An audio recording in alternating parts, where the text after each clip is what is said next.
Jarrett Allen, the GOAT. Yes, sir. Jarrett Allen is the GOAT. Absolutely the GOAT. We're going to be live for the next 3 hours-ish. Probably about till 12 o'clock, noon Eastern time. Brooksy, how's it going? Good morning, my man. I'm building up the stamina, Brooksy, for the NFL season because the NFL season is about 90 days away. The NFL season is closer than we think. And we are live on YouTube and TikTok right now. Good morning, everyone. Waiting for this draft to fill, and then I will begin drafting. If you want to draft against me live this morning, $5 draft on Underdog Fantasy. If you go to our Twitter, at WalterPicks app, you can find the link there. It's also in our link tree. But take a look at this, guys. This is my most drafted tight ends so far. Take a look at this. I've done about 100 drafts so far. About 100 drafts. And Tyler Higbee is my most drafted tight end thus far. Darren Waller comes in at second, and I'm happy to see Kyle Pitts up there at number 3. Probably the guy that I'm least excited about here is Anthony Ferguson. No funds in the Underdog account. Unfortunate, Matt Brooks. We'll do it another time, though, man. And you'll still get to watch this draft live. Yo, early morning stream. Jeremy, Zach, good morning. How's it going? Zach, I'll touch on that question in a second. Good morning, everyone. Thanks for joining. And yeah, I'm getting back into the early morning stream grind because this is where I really hit my stride during the NFL season. And I'm trying to build back up that stamina because we're only about 90 days away from the NFL season. We're only like 40 days away from NFL football on our screens. That's going to be preseason. So we're not that far away, so I'm trying to build up the stamina. So I'll be doing a live stream for about 3 hours this morning. How are we doing? I'm doing fantastic, man. I'm going to be doing 2 to 4 drafts on this live stream, so I'm excited because it is the time of the year where Sam's already doing way too many fantasy football drafts. I've done about 100 so far, 100. Hey, Sam, what's the best pick in a 12-man draft? Zach, it depends. It definitely depends. I would argue, though, that the first overall pick's the best because Christian McCaffrey is the biggest single advantage you can get in all of fantasy football. He is the best player at the most important position, and it's really not even close. So the first overall pick is probably what I would say is the best pick. But I would argue that after the first pick, I'm pretty interested in like the 10 to 12 range. Because in the 10 to 12 range, you're getting guys like Austin Eckler and Cam Akers on the same team. Bullet Atrex, I'm doing fantastic, man. Thanks for asking. If you're watching live right now, guys, hit that like button. Does help me out a ton. The GOAT is back. Zach, how are we doing? Who is the most undervalued early running back? Jeremy, fantastic question. Jeremy, let me switch my screen here. Let's take a look at the running backs I've drafted as I'm waiting for these drafts to fill. We can take a look at some interesting data on the drafts that I've done so far. 109 of these drafts. Let's take a look at this. If we look at the running backs I've drafted so far, by far, my most drafted running back is Kareem Hunt, and it isn't even close. It's not even close. He's almost twice as drafted as my next most drafted running back, and there's a couple different reasons for this. One, you got to remember, this is best ball.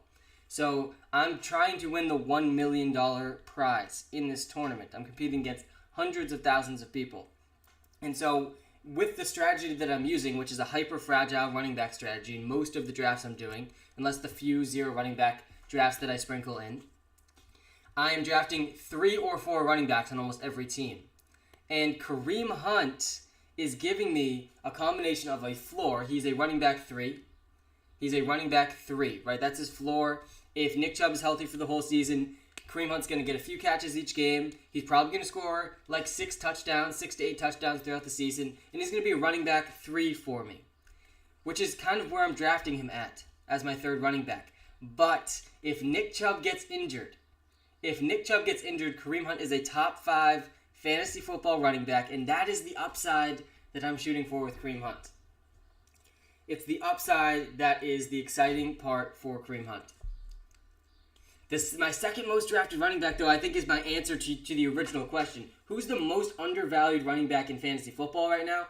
It has to be Damian Harris. It has to be Damian Harris because Damian Harris is, at the moment, the clear starting running back for the New England Patriots. And you got to understand the Patriots, the best part of the Patriots team at the current moment is the offensive line. They have a top 5 offensive line in the NFL.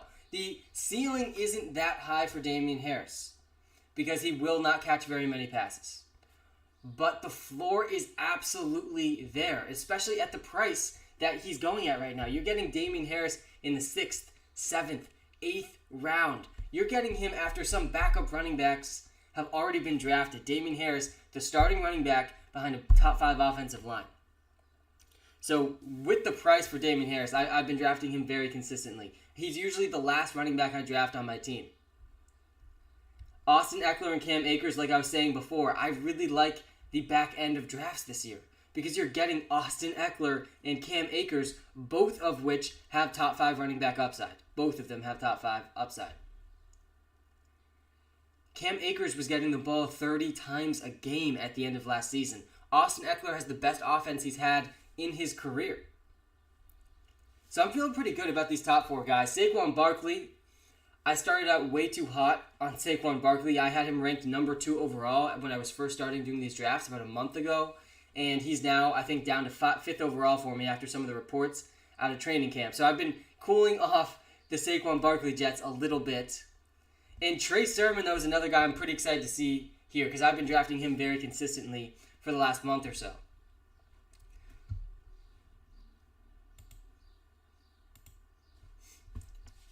Do you like Deontay Johnson? Yes, I do like Deontay Johnson. Absolutely. I got pick 12 in mind. Should I trade 10 for 10 and 11? No, pick 12 is fine, Zach. Hopefully Austin Eckler and or Cam Akers will follow you there. Just got my season-long draft order. I'm pick number 7. What is your strategy for pick number 7? Yeah, let's take a look. If you take a look at and I'm live on YouTube and TikTok right now, guys, and I'm able to share my screen on YouTube, which is nice. So if you want to come to the YouTube stream, definitely encourage that. If you're watching live on YouTube, hit that like button. Who should I target at 8? Najee Harris is a fantastic target in the 2nd round. Should I draft Josh Gordon? No. Do not draft Josh Gordon. Though I do wish his NFL career turned out a little bit different than it did. But if I go to this draft, we got 6 out of 12 here. By the way, if you want to draft against me during this live stream, head to our Twitter or to our link tree. Click the link that's there. You can join and draft against me. Once we have 10 people in that draft, we will do a draft live on this stream. But the 7th overall pick, Brooksy, let's take a look at this. By the 7th overall pick, we will almost always see, let me just wait for this to load here. We will almost always see the first 5 running backs gone. Christian McCaffrey should be gone. Dalvin Cook should be gone. Derrick Henry should be gone. Alvin Kamara should be gone. And Saquon Barkley is likely gone. I think that you should strongly consider Travis Kelce if he's there. I've been taking Travis Kelce as early as the 6th overall pick.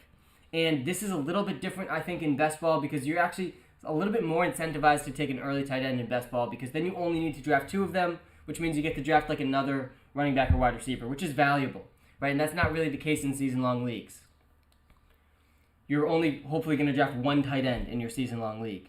But I still think Travis Kelce's worth considering at 7th overall, or it's Ezekiel Elliott. I think you're going to take one of these 2 guys. I would feel pretty comfortable with Ezekiel Elliott, especially in a season-long league. All the reports out of camp are that he's in fantastic shape. The offensive line is healthy. Dak Prescott is back. It would not be surprising at all if Ezekiel Elliott was in the same tier as all of these other running backs getting drafted in the beginning of the 1st round. It's absolutely possible. He's really always averaged top 10 fantasy points per game numbers. Najee Harris or Gibson, factor in Gibson's injury potential. Yeah, Jeremy, it's 100% Najee Harris. 100% you have to go Najee Harris over Antonio Gibson. And a big part of that is the injury risk with Antonio Gibson. He still has a lingering turf toe issue.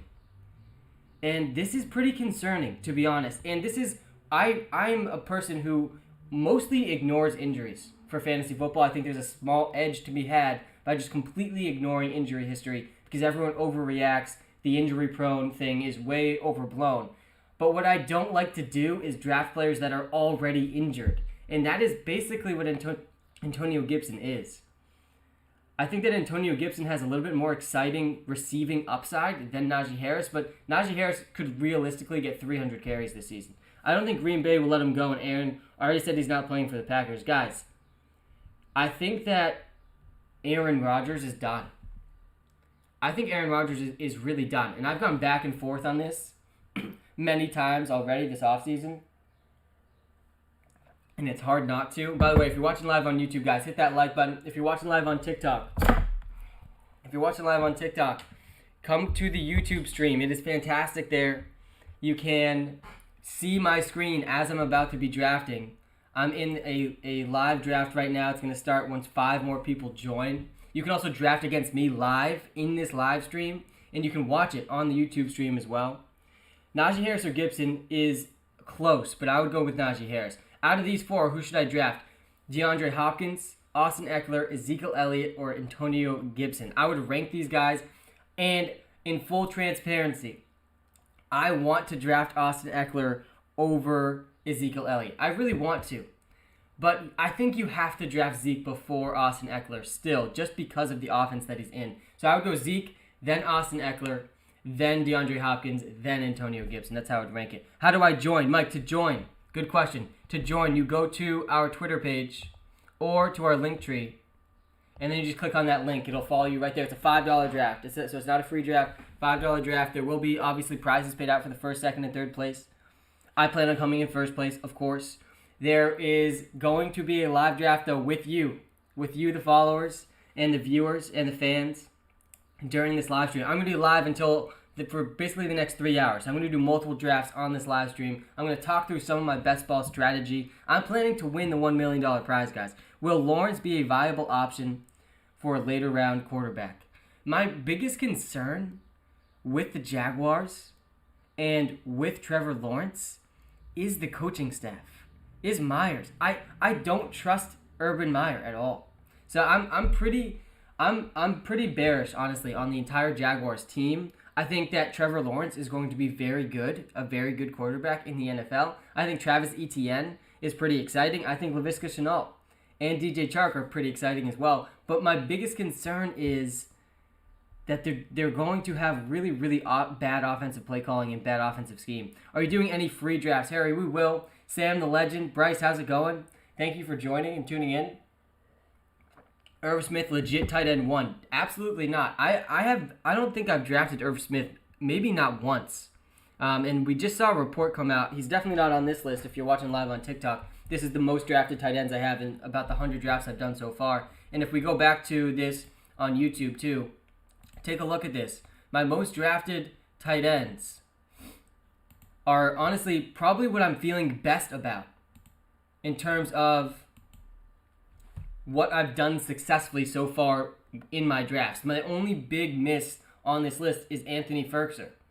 But everyone else, I think, is the reason I have a legit shot at winning this $1 million prize. Tyler Higbee is the most obvious breakout tight end this season. There's no more Gerald Everett, who stole about half of his work, and he's getting a huge upgrade from Jared Goff to Matthew Stafford. There's a lot working for Tyler Higbee this season. Guys, if you're watching live on YouTube, smash that like button. Hit that subscribe button as well if you haven't yet. Number 2 tight end, though, is my number 2 ranked tight end, which is Darren Waller. And I'm confidently taking him in the early 3rd round of every draft. And then 3rd is Kyle Pitts, who I was drafting very hard even before the Julio Jones news, because it was pretty clear for a while before he was traded that he was going to get traded. Kyle Pitts, guys, is the number 2 wide receiver for the Atlanta Falcons. This is how you should think about him. Don't even think about him as a tight end. He's going to be their number 2 wide receiver, but you're going to get to play him in your tight end slot. Absolutely incredible from a fantasy football perspective on one of the most pass-heavy teams in the NFL. Kyle Pitts is not your normal rookie tight end. He is not your normal rookie tight end. Rumors are that Aaron Rodgers is getting traded to the Raiders. I would not be surprised. Josh, how's it going, man? Missing you too. But we are back on the live stream waves, which is exciting. I do not believe that Aaron Rodgers, and I'm probably going to continue to flip-flop on this because there's new reports coming out every day. But at the current moment, I do not envision Aaron Rodgers playing in Green Bay, which is why I am just kind of avoiding all Green Bay Packers players in these drafts I'm doing. Because if Aaron Rodgers is not in Green Bay, that's going to be big time trouble for that entire organization. Like, it is going to be ugly. It's going to be very, very ugly. They don't, like, Jordan Love and Blake Bortles that's even a worse leap than what New Orleans Saints fans are going to have to go through this season, from Drew Brees to Jameis Winston. That's going to be a tough one to swallow. Should I draft Jordan Love as my backup? No. Because, Larry, Jordan Love, even if he is the starting quarterback for the Packers, he's not good. He's not a good quarterback. So I won't be, like, I would be pretty surprised if Jordan Love finishes as a top, like, he's not going to have more than 3 top 15 finishes this whole season. That's how bad he could be. He could be that bad. We've never seen him play really in the NFL. So I'm not very excited about Jordan Love. I think the entire team will just completely fall apart without Aaron Rodgers. No Jameis slander. Listen, I'm rooting for Jameis Winston. Don't get me wrong. I'm rooting for Jameis Winston. I have, if you take a look at this, I have drafted no wide receiver early. There's not a single receiver I've drafted more early than Michael Thomas. Because I believe Jameis Winston will win the starting quarterback job. I believe Michael Thomas can see 150 or more targets this season. They lost Jared Cook. They lost Emmanuel Sanders. And they added literally absolutely nobody. So I'm in on Michael Thomas and Jameis Winston. But be careful. Because this is my overall Jameis Winston take about the Saints this season. The Saints fans, you're going from the most accurate quarterback, arguably, in NFL history. That is how accurate Drew Brees was. Absolutely insane accuracy numbers. To Jameis Winston, best known for leading the NFL in touchdowns and interceptions. He's like the polar opposite of Drew Brees. Should I get Devontae Adams in round 2? Yeah, definitely, if he's there in round 2. What pick did I get here in this draft? Let's take a look. I have the 9th overall pick. The 9th overall pick in this draft. We'll see how this goes. Again, if you want to draft live against me on this live stream, you can. You can do this. You can go to our Twitter page. You can go to our link tree. If you tap that button at the top of our link tree, or just go to this tweet at WalterPicks app on Twitter, the link will take you right there. It's a $5 best ball draft, and once we have 10 people in, we will do that draft live on this YouTube stream. Jameis is still a fantasy machine, though. Absolutely he is. And Jameis Winston is, someone asked sleeper quarterback. Jameis Winston is one of the most obvious sleeper quarterbacks, especially in this best ball format where we're drafting 20 rounds deep. It makes too much sense. It makes too much sense to be drafting Jameis Winston in like round 16. And let me go to the draft board here so we can see what's going on.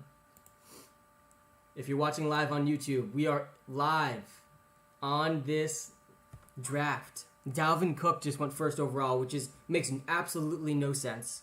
Christian McCaffrey should be the first overall pick in every single draft. There's no excuses. And he goes second in this draft.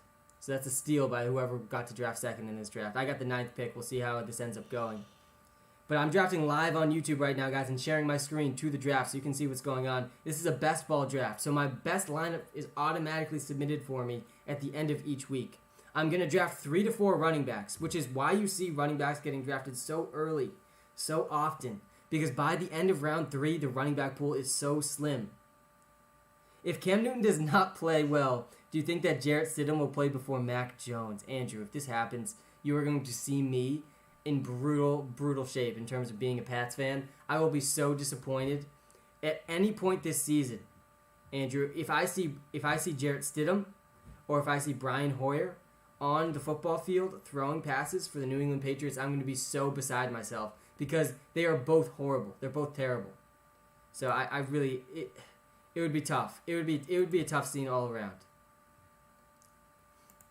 All right, and I'm on the clock. Travis Kelce's available, and I'm going to take Travis Kelce.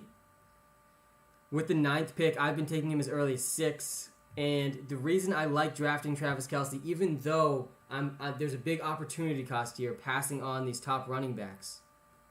I now only have to draft 2 tight ends. I only need to draft one more tight end, and I'm going to be able to draft that tight end like way, way, way later in the draft. Whereas most of these other teams, they're going to have to draft 3 or 4 tight ends. So I'm getting a slight edge in the sense that I get to now draft an additional running back or wide receiver, and I'm probably going to finish number 1 in this league in tight end scoring because Travis Kelce's that insane. And he's going to be the number 2 option for Patrick Mahomes once again. Kelce at 9. I took Travis Kelce at 9th overall. I drafted him before Austin Eckler, before Cam Akers, before Nick Chubb, and before Najee Harris. And if we take a look really quickly back at this draft board, I'm about to be on the clock here, but take a look at this. Look at all the running backs that have gone. This might be a 0 running back draft for me. Take a look at this.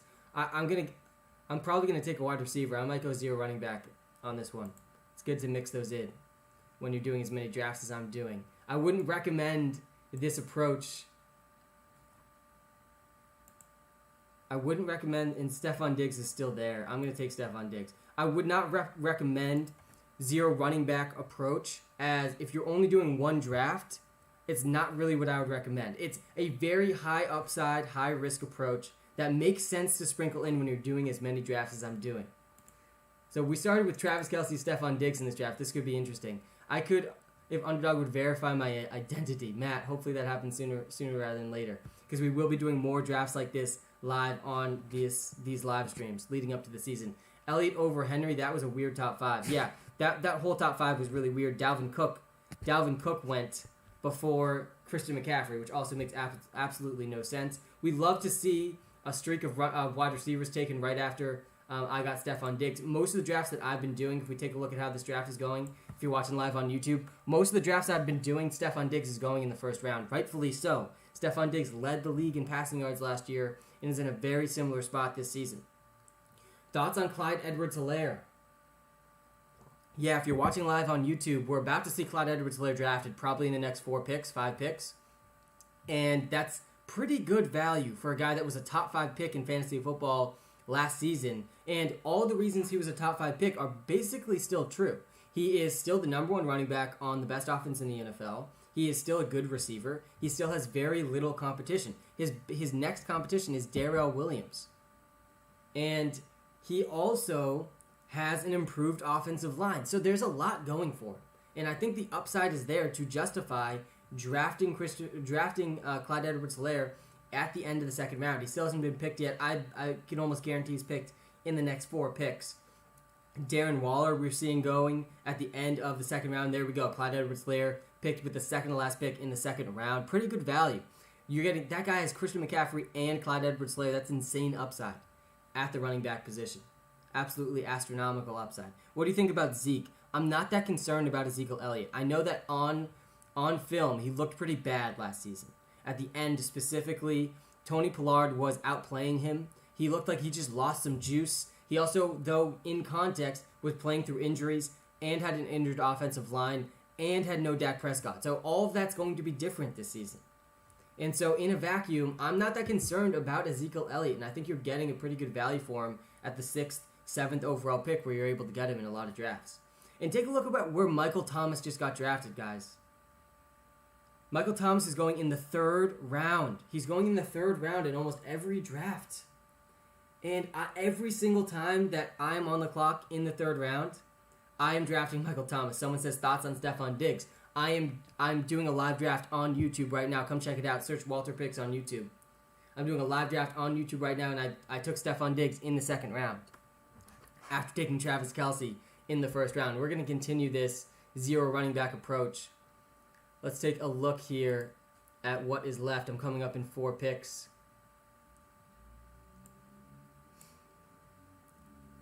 Amari Cooper, Allen Robinson, Terry McLaurin, CeeDee Lamb. All 4 of those guys are looking pretty intriguing to me in this 0 running back roster that I'm putting together. I would love to get 2 out of these 4 guys. It's probably not going to happen. By the way, if you are a subscriber to the WalterPicks app, we've just launched a bunch of new tools in the app. We have a Best Ball Favorites tool that just launched, and I'm going to take Amari Cooper over Allen Robinson and over Terry McLaurin and hope that one of these 2 guys is still there. Amari Cooper, guys, was insanely consistent. Look at this. 3 straight 1,000-yard seasons. He didn't have under 10 fantasy points in almost every single game last season without Dak Prescott. Amari Cooper is the number 1 wide receiver for the Cowboys. CeeDee Lamb went 1 pick before him in this draft, and I like CeeDee Lamb a ton too. We have them back-to-back in our rankings. But I have Amari Cooper ranked 1 slot ahead of CeeDee Lamb. Amari Cooper has just done it consistently, year in and year out. There's so much working for Amari Cooper this season. I'm going to be looking to get Terry McLaurin or Tyler Lockett or Chris Godwin, one of my next 3 picks. Really hammering this 0 running back roster. So far, you can take a look at what the roster's looking like. I'm not hating it so far. I'm not hating it. And we're getting people at pretty good values compared to ADP, which is good as well. I'd also consider Chris Carson, I think, with my next pick if he's there. One of the last. If you take a look at the running backs that are left here, guys. This is why I've been drafting so much Kareem Hunt. Take a look at this. This is pretty disgusting. There's like not that many starting running backs even left. Mike Davis probably won't even be there with my next pick. Amari Cooper is inconsistent. This is one of the narratives about Amari Cooper, that he's an inconsistent wide receiver. And I think this comes from his days with the Raiders. And he was pretty inconsistent. He was pretty inconsistent with the Raiders. But things have been different with the Cowboys. He's actually been extremely consistent with the Dallas Cowboys. He does not go under 50 yards almost ever. Will Sam Darnold finish as the number 1 QB this year? No, almost definitely not. Almost definitely not. Julio Jones is picked before Tyler Lockett. That doesn't make that much sense to me. I almost feel like I have to take Chris Carson if he's there, because look at the average draft position of the running backs that is left. This is too big of a value for me to pass on my first running back in this draft. He has potentially very big workload on a run-first team. As much as I want Tyler Lockett, I'm going with Chris Carson here. I got him almost 8 picks after where he's normally drafted, which is nice. First overall pick, it is Christian McCaffrey. It is Christian McCaffrey, and there's no debating it. There's no discussion about who should be the first overall pick. Christian McCaffrey had the second best fantasy football season of all time.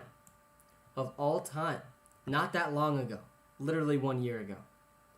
I'm really liking how this team's coming together so far, guys. I'm not going to lie. I'm going to need 2 or 3 more high upside running backs, and then the rest of my team is going to be high upside wide receivers. I hope I can sneak in Devonta Smith on this team as well. Devonta Smith is one of my most drafted wide receivers and players overall in best ball so far. He's on 37% of the teams that have drafted, because in round 6, if Devonta Smith is there, I'm taking him. I think that he's like 2 to 3 rounds underpriced right now. Devonta Smith landed in such a good spot for him. He has no competition. Elliott was over Henry. Yeah, he was bad last year. Elliott was bad last year. Guys, if you're watching live on YouTube, hit that like button. Really do appreciate it. Smash that like button. It does help me out more than you probably realize. This has been a very interesting draft so far. The first 5 picks in this draft were really strange. And by the way, if you're watching live on TikTok, we are live on YouTube sharing a live draft right now as well. But the first 5 picks, we saw Dalvin Cook go first overall. That led to McCaffrey going second. Then Zeke, for some reason, was picked third. Usually, I haven't seen, I don't think, a single draft where Zeke has gone before Derrick Henry or Alvin Kamara. But every draft is always a little bit different. People typically fall within near their average draft position range, but things change. Things definitely change. This is going to be my 110th draft. I was doing some season-long 10-team mock drafts the other day, and I'm seeing Pat Mahomes in the 4th round. Josh, yeah.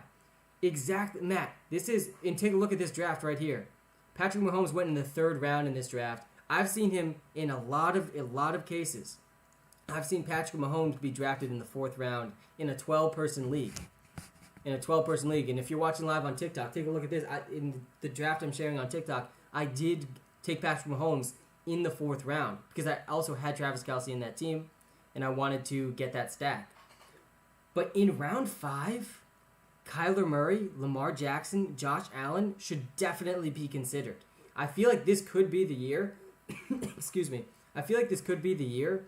And people, like, the late round quarterback strategy has been the optimal strategy in fantasy football for such a long time. And it has been pretty clear that that is the optimal strategy. But that does not mean it is always going to be the optimal strategy. What's always worked doesn't mean in the past does not mean it's always going to work in the future. And I feel like this could be the year, Matt, that people maybe have gone too far with the late round quarterback strategy.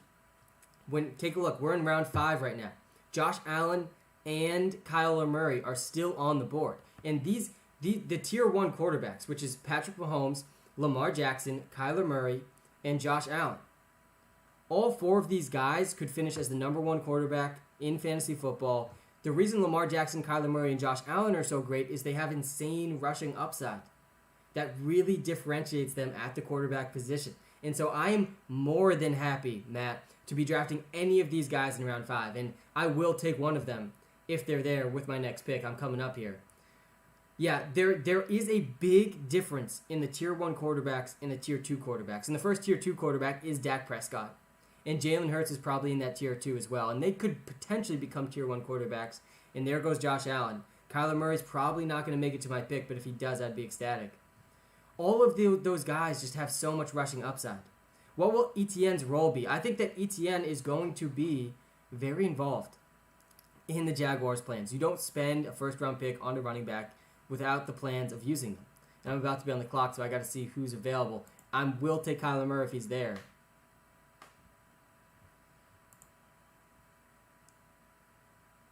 We will see what happens. If not, I'll probably... Travis Etienne gets picked. So I'm going to go with Kyler Murray here. I'm feeling pretty good about this. I like that. I also love when I can get the last of the 4 quarterbacks in that tier because I really believe Patrick Mahomes, Josh Allen, Lamar Jackson, and Kyler Murray, they all really have similar floor and ceiling. All of them. All of them have, except for Mahomes, doesn't have the same rushing upside, but his passing upside is obviously just so insane. But Kyler Murray's rushing and passing upside is equivalent to Josh Allen, Lamar Jackson. Lamar Jackson's the odds-on favorite to lead the league in rushing, obviously. So the rushing upside's not quite the same, but Murray's passing is better than Lamar Jackson's passing. Yeah, but Matt, this is the nice thing about best ball is I can make up for my early picks I took an early quarterback, I took an early tight end on this team that I'm drafting right now. Take a look. I have Kyler Murray, I have Travis Kelce on the same team. In the first 5 rounds, I've drafted a quarterback and a tight end, only 1 running back. So you'll see how it works out for me in this draft. I will take Javonte Williams or Trey Sermon with one of my next 2 picks. I think, again, remember, I'm shooting for upside here. I think both these guys, rookies, drafted early. Both teams traded up for these guys, too, which is a good sign for them. They both also have veteran competition. So it's not like there's no risk involved with these guys. This is what I get for waiting so long. But they also definitely have upside on teams that want to run the ball. So I will be looking to take one of these guys with my next pick. But the guy that I really want to take is down here. Or was he already picked? No, Devonta Smith. There he is. This is the guy I really want to take. I'm honestly happy taking him over all 3 of these players. Courtland Sutton, Chase Claypool, and Odell Beckham Jr. And this could end up being where I go most wrong in these drafts. This is one of the big bets I'm making. Look at this. I got 3 rookies start here, and I really need a running back. But what I want to do is draft Devonta Smith.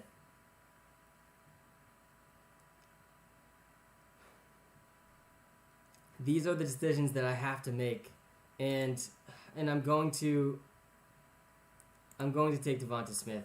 Screw it. I'm going with Devonta Smith here. We'll see who slides at running back. I'm sticking with my 0 running back approach.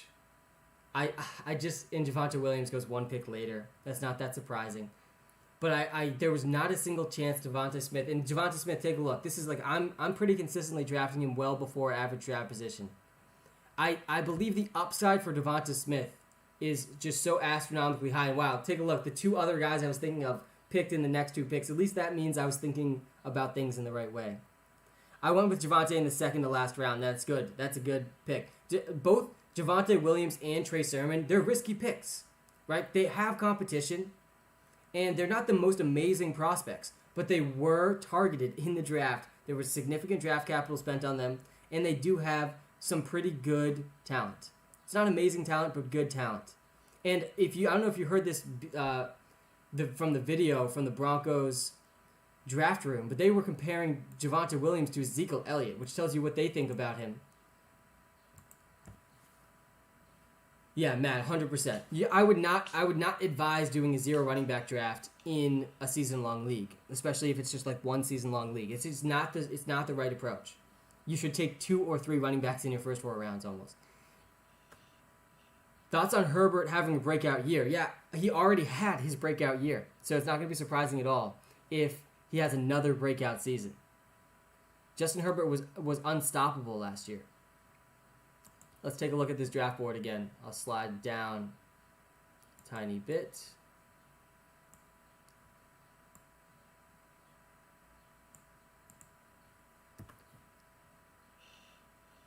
And there's only been 2 running backs since my pick, which is good. I'm hoping I can get Damien Harris in round 7 or 8, which I probably will be able to. We'll see what running backs are there. I'm gonna be shooting for really high upside. Hope probably Tony Pollard is a guy I'll be looking for as well. He's like one of the ideal zero running back targets. Do you think Tannehill will have around 7 rush TDs like last year? No. I would be pretty surprised by that. I don't think Ryan Tannehill is going to have more than 3 or 4 rushing touchdowns. And it's not going to matter that much, though. Ryan Tannehill is going to have another very, very efficient season. The thing about Julio Jones that you need to wrap your head around is that he's still very, very good. I feel like a lot of people are sleeping on just how good Julio Jones still is. He averaged 86 yards a game last season. He was number 3 in yards per route run in the league.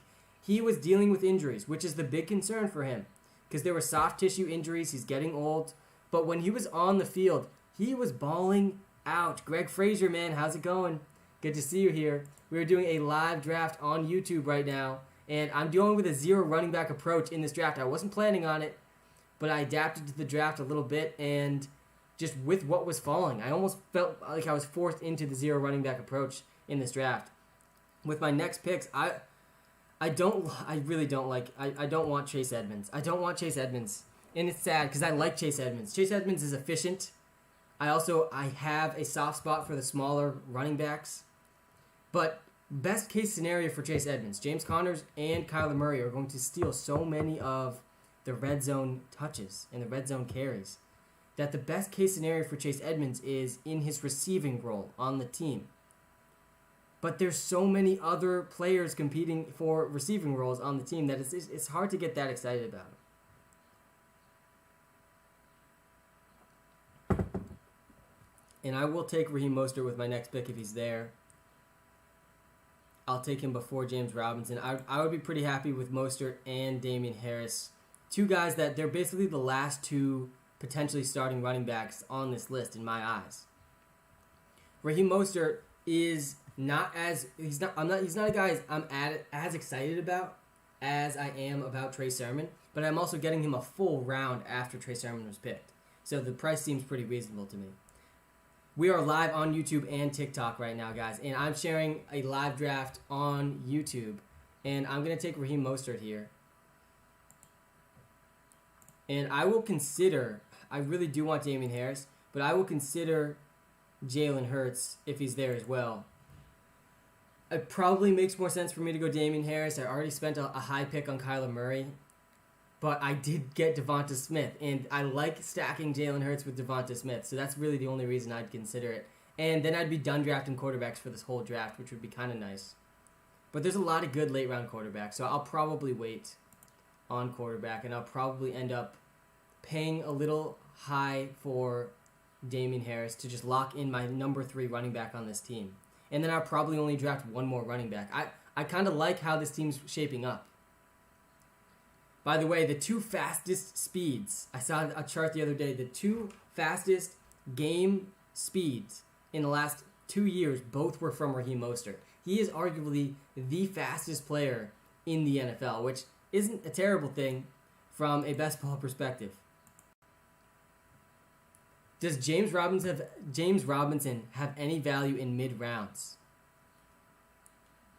Yeah, Connor, this is my first of probably 3, and Jalen Hurts just got picked, so that made that decision easier for me. This is my first of 3 drafts, at least, on this live stream. So I will definitely do another one. It would be surprising if that turned into a 0 running back draft. But I'm not going to lock myself into strategies before the draft. I got to see where my pick is, got to see where players are falling. But I will say about James Robinson, I mean, it's pretty sad. It's really sad, honestly, because James Robinson just had the best undrafted rookie running back season of all time. And then what does his team go out and do? They go out and they draft a running back in the first round of the NFL draft, which just completely shatters his fantasy football value. And I really haven't drafted him at all. He's probably going to land squarely on my do not draft list, which I'll be making soon, and I make every single year. There's like a select group of players that I just can't get myself to draft because the circumstances, almost regardless of price, are just so bad. And what's the upside for James Robinson? He's not going to get the same receiving workload that he got last season. So like his best case scenario is that he can just score a lot of touchdowns and he ends up getting the goal line role. But that's just not that exciting of a best case scenario for me. I'm going to draft Damian Harris here. Again, Damian Harris is probably my favorite late round running back. I'm getting him in round 8 right now. And he's on a team. He's going to be the lead running back, or he's the candidate to be the lead running back. You never know with Bill Belichick. But he is the favorite to lead the Patriots in carries, and the biggest strength of the New England Patriots is their offensive line. It is their offensive line. They have a top 5 offensive line. They went out and got Trent Brown this offseason. Their offensive line is very good, guys, and they're going to lean on the run. And if they can get leads this season, Damian Harris is going to have 10-plus touchdown upside. He's going to be nearing 60-plus yards a game. And that's a pretty good floor for a 0 running back team that I have here. I'm liking the floor-ceiling combination, honestly, that I put together at the running back position with this 0 running back team. And I have absolutely insane upside at the quarterback position, wide receiver position, and tight end position. I like Damian Harris. Yeah, round 8 in a 12-person league is when I just drafted Damian Harris. And take a look at the running backs left now. Like, Damian Harris is the only clear starter that was left. These are all backup running backs that are left now. Where do you think Justin Jefferson should go in PPR leagues? He should go in the late 2nd, early 3rd round, which is exactly where we're seeing him going in most drafts. If I go back to the draft board here, I know the draft board is a little bit better of a view. Let me scroll down here. Jalen Waddle's a guy I'm pretty excited about. I feel like I'm talking myself into a lot of rookies in these best ball drafts. It's really exciting, all of these wide receivers linking up with the quarterbacks they played with in college. I got to make a video about this. Jalen Waddle linking up with Tua. We have Jamar Chase linking up with Joe Burrow. We have Devonta Smith linking up with Jalen Hurts. All 3 of those duos are super exciting for the NFL. Sony Michel is still a threat, though. Yeah, he 100% is. He 100% is. And the nice part about Sony Michel being a threat in fantasy football is Sony Michel will be available with my last overall pick if I wanted to take him. So I could just draft both of them if I wanted to in this best ball draft. And remember, this is a best ball league, so I don't need to make start-sit decisions. So if Sony Michel or Damian Harris, we don't know each week who's going to get the ball. Doesn't matter for me in the terms of this format. How do you feel about the Lions? We'll do after this season, going from Stafford to Goff. The Lions are going to struggle. They're going to struggle enormously. Similar to the Patriots, though, the best part of the Detroit Lions team is their offensive line, which is a good place to have your strength of your offense, if I'm being honest. It helps every aspect of your offense, having a better offensive line. It helps the run game, it helps the passing game, and it can help keep players healthy, too. So I think that is the only thing they have going for them. Jared Goff is a significant downgrade from Matthew Stafford, and look at their wide receiver depth chart. It's honestly comical. It's absolutely insane, their wide receiver depth chart. Do you like Jalen Hurts? Yeah, I like Jalen Hurts a lot. Jalen Hurts can only be more accurate this season. He had like a 54% completion percentage last season. There's no way that stays the same. That's going to go to at least 60%. That's like kind of the lower end range for quarterbacks. He has much better receivers now. Devonta Smith is the real deal, guys. Devonta Smith is definitely the real deal.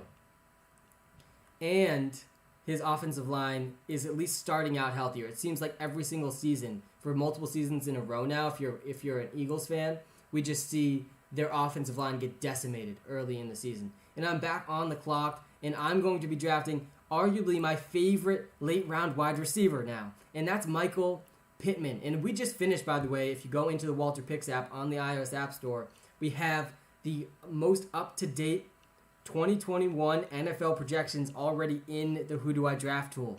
The Who Do I Draft tool is updated for the upcoming season, and you can compare any two players and see what Walter's projecting for the upcoming season. Super excited about that. And we'll be continuing to update those projections and tinker with them as we get closer and closer to NFL season and more news comes out. But Michael Pittman, going through that process of projecting every player for next season, Michael Pittman is the guy that stood out as the most obvious value in the later rounds at the wide receiver position. He's the favorite to lead the Colts in receiving. I think his last game of the season, he had 90 yards, and he has an upgraded quarterback with Carson Wentz from Phillip Rivers. And Carson Wentz, guys, is a guy, he's still the only quarterback in the NFL history of the NFL to throw for 4,000 yards in a season without a single one of his wide receivers surpassing 1,000 yards. When is that an app? Yeah, WalterPicks app. It's in the iOS App Store. I built this app. You can see WalterPicks right here. I've spent the last year and a half of my life probably getting close to, honestly, 10,000 hours building this app. And it's going to help you dominate your fantasy football drafts. It's going to help you dominate throughout the season, make your start-sit decisions, dominate your trades in Dynasty and season-long leagues. It's called WalterPicks. Check it out. Let me know what you think. I'm about to be back on the clock here. And honestly, Elijah Moore is a guy that I'm seeing getting drafted earlier and earlier and earlier in every draft I do as better news comes out about him in training camp already. He could definitely pass Corey Davis in terms of average draft position by the start of the season. I'm not interested in any of those running backs. Aaron Rodgers is still here, which is very interesting. But I can't get myself to take him. I'm going to take Corey Davis over Elijah Moore so I can hopefully get Elijah Moore with my next pick.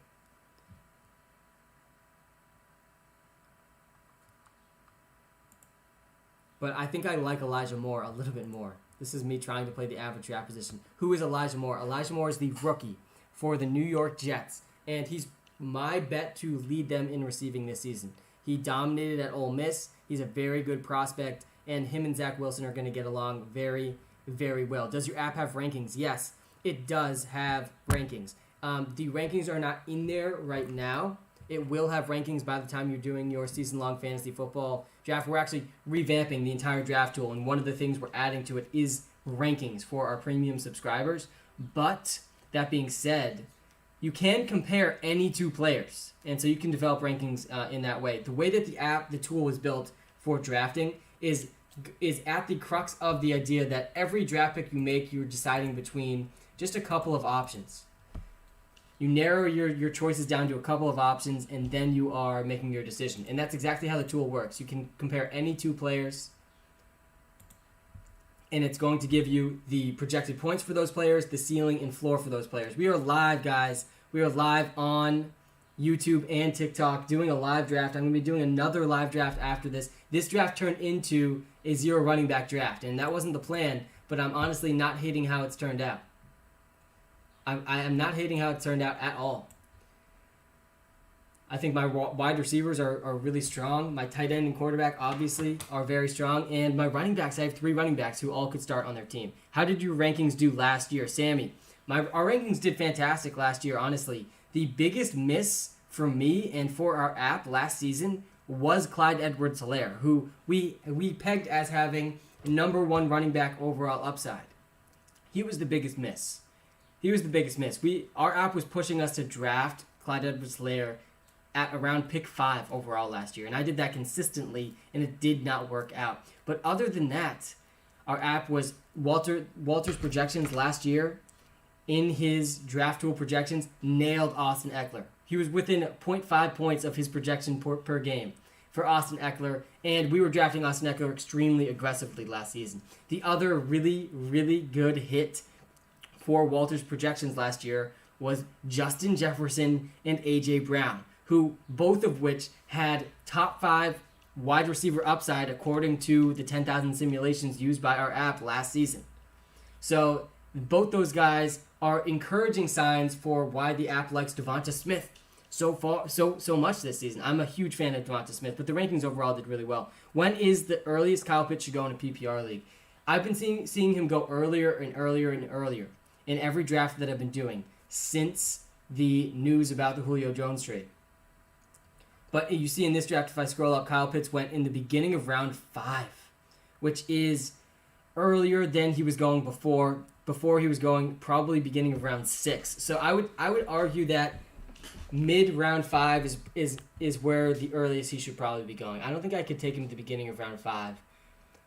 But he is basically the number 2 wide receiver for the Atlanta Falcons. He's basically the number 2 wide receiver for them. Kyle Pitts is going to ball out, guys. He's going to ball out. And getting to play the number... Ooh, and I'm on the clock. Oh, God. Getting to play the number 2 wide receiver for the Falcons in your tight end slot is a huge advantage. Come on.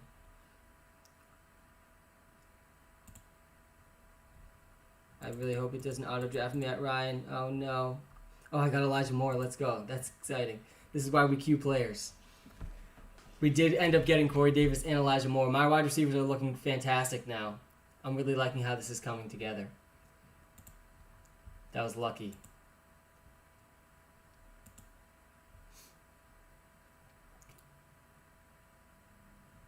And I'm very interested in Rondale Moore just because I got Kyler Murray also. Let's see what tight ends are still around. I'll probably wait longer for tight end because I really just need a tight end for Travis Kelce's bye week. I already have Travis Kelce. I'll probably take Gerald Everett or Cole Kmet or Adam Trautman much later in this draft. None of these running backs are interesting to me at all except for Darrell Henderson, who Darrell Henderson is an injury away. He's, to me, one of the better zero running back targets. He's an injury away from being a league winner. I used to study people's picks and artificially draft players just to study the results. That's very interesting. What are your thoughts on Mike Hunt for the Lions as a sleeper wide receiver since they don't really have one? Yeah, the Lions wide receiver depth chart is hilarious. They have Tyrell Williams, Quintez Cephas, and Rashad Perriman. TJ Hawkinson's the odds-on favorite to lead them in receiving. I'm going to take Darrell Henderson here. Probably my last running back I'll draft in this draft. But I do think that... I really do think Mike Hunt is the 4th or 5th wide receiver on the team. Amon-Ra St. Brown is also going to be involved. So there's potentially 4 wide receivers I just listed all ahead of him. And those 4 guys are, to me, interesting values. If you take a look, guys, if you're watching live on YouTube, I'm doing a live draft on YouTube right now. We're at round 12. And look, every single Detroit Lions wide receiver is still here. Rashad Perriman still available. Amon-Ra St. Brown still available. Tyrell Williams still available. Quintez Cephas still available. So it's absolutely insane. Cam Akers is going to explode. Yeah, he is. He definitely is. Zeke or Eckler in half PPR. I would lean towards Zeke. I love both of them. I like Austin Eckler, probably my favorite running back in fantasy this year at his current price. But Ezekiel Elliott's in the better offense still. I like Cephas. Yeah, I like Cephas too. And Cephas is the guy going the latest out of all those guys too, which is just more incentive to lean him in the drafts that I've been doing. I've been drafting him a ton. If you take a look at my wide receiver list here of the wide receivers I've drafted the most of, Quintez Cephas is 3rd because I'm getting him like both these guys, Cordero Patterson and Quintez Cephas, I'm getting in the last 2 rounds of my drafts. And I can just see both those guys being starting players on their teams. The reason I love Cordero Patterson as my last pick is because not only is Cordero Patterson potentially the number 3 wide receiver for the Falcons, I think he's their number 2 running back. I think he is their number 2 running back, and he's a Mike Davis injury away from being the starting running back for the Atlanta Falcons, and I absolutely love that. It's just more ways for Cordero Patterson to end up returning value as my last round pick, which is why I continue to draft him with my last round pick. Probably my favorite late round wide receiver, though, is Michael Pittman and is Elijah Moore. And you can see I've drafted Elijah Moore a lot. Elijah Moore is the rookie wide receiver for the Jets. I will consider just taking every Jets wide receiver in this draft and completing the Jets stack, potentially getting Zach Wilson as well later in the draft. I think Carson Wentz is a pretty good late round quarterback value as well. Again, Carson Wentz is in the best situation he's ever been in his entire career. He's never had a good offensive line. He's had good offensive lines. Every time he's had a good offensive line, they just get hurt almost immediately. So, and Denzel Mims gets picked, which means I'm going to miss out on the Jets stack. But Jamison Elite Crowder, guys, I'm honestly hoping he leaves the Jets and finds himself a better home. Michael Thomas or Devontae Adams in half PPR. It's definitely Devontae Adams. It has to be Devontae Adams. But Michael Thomas is going 2 rounds later than Devontae Adams. Michael Thomas, guys, is going in the 3rd round. What do you think of Jerry Jeudy this year? Jerry Jeudy is a very intriguing value for me right now in fantasy as well. He's getting picked. Let's take a look where he got picked in this draft. He's getting picked in, I think, like round 7 or 8. And he's getting picked after Courtland Sutton. Jerry Jeudy was one of the most unlucky wide receivers in the NFL last year. He was riddled with drops. He had a lot of off-target passes. He had some of the most air yards, though, which is very encouraging for him.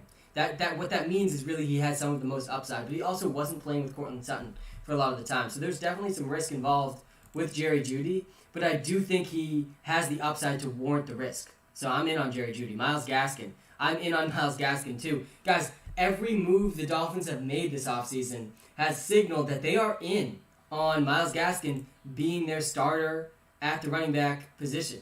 And quarterbacks are starting to go, so I'm gonna snag Carson Wentz here. I got Michael Pittman, so I'll take my second quarterback.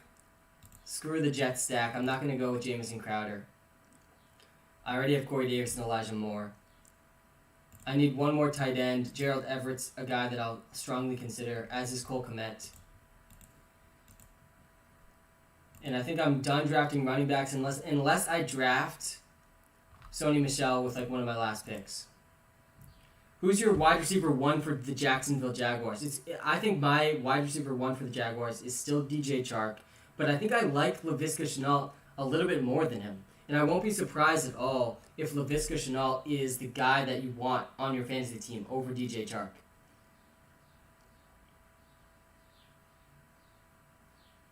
Is Marvin Harrison still with the Lions? I don't think we're talking about the same Marvin Harrison.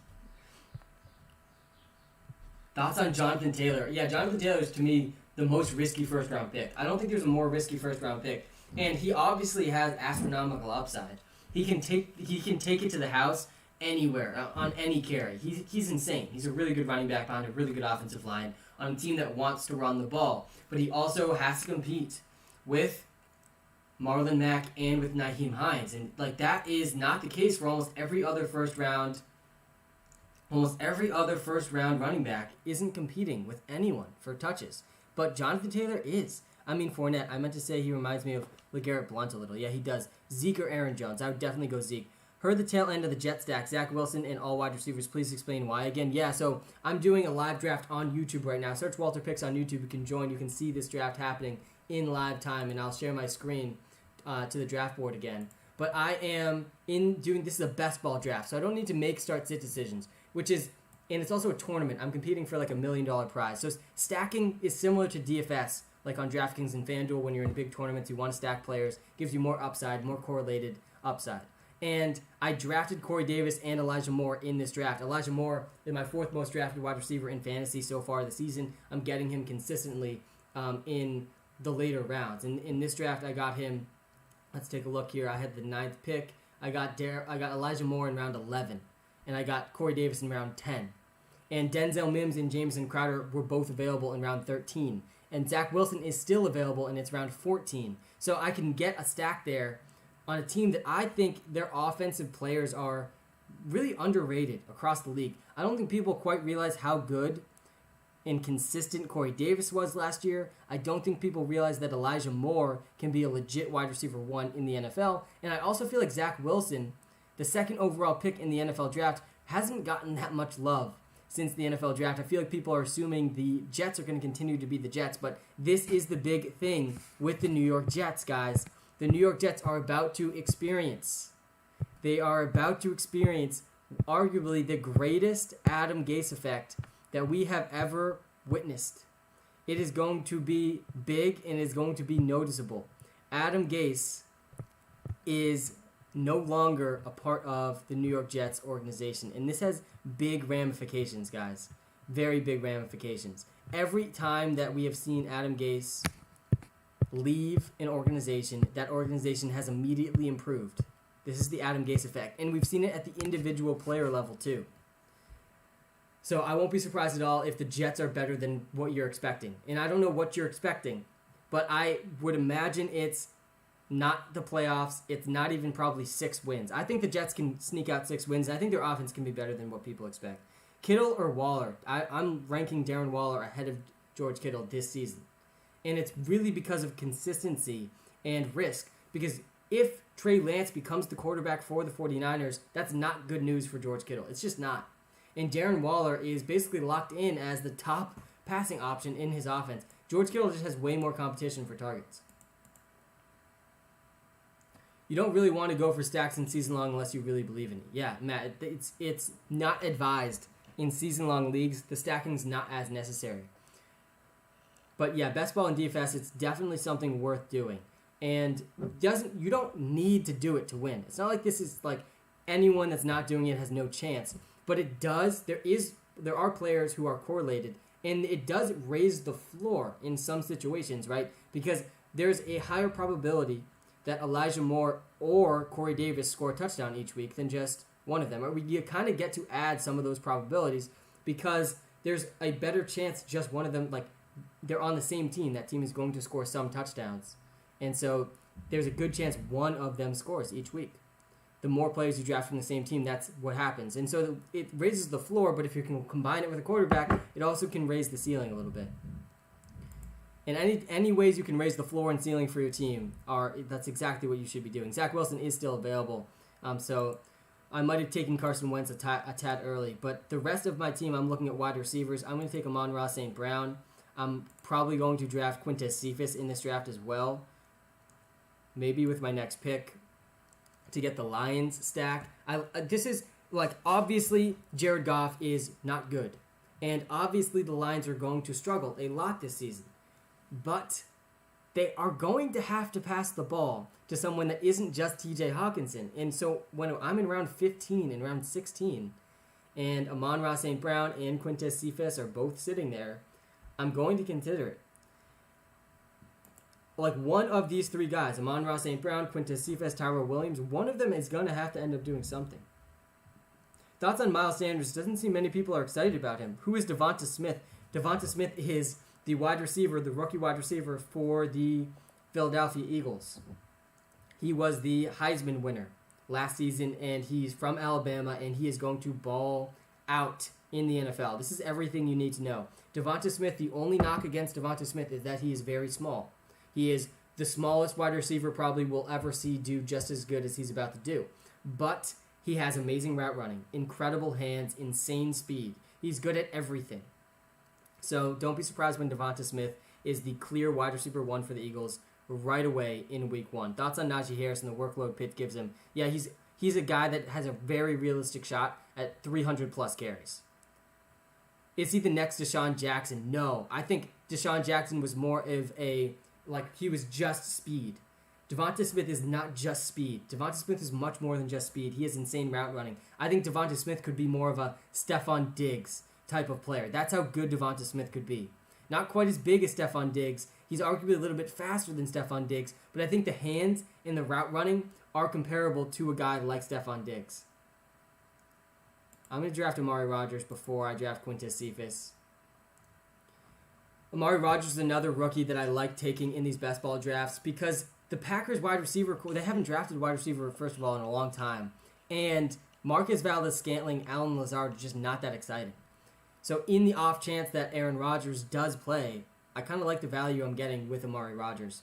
Who do you take at pick 4? Yeah, so this is how I would approach the beginning of drafts. Your favorite third-round running back. We'll get to this in a second.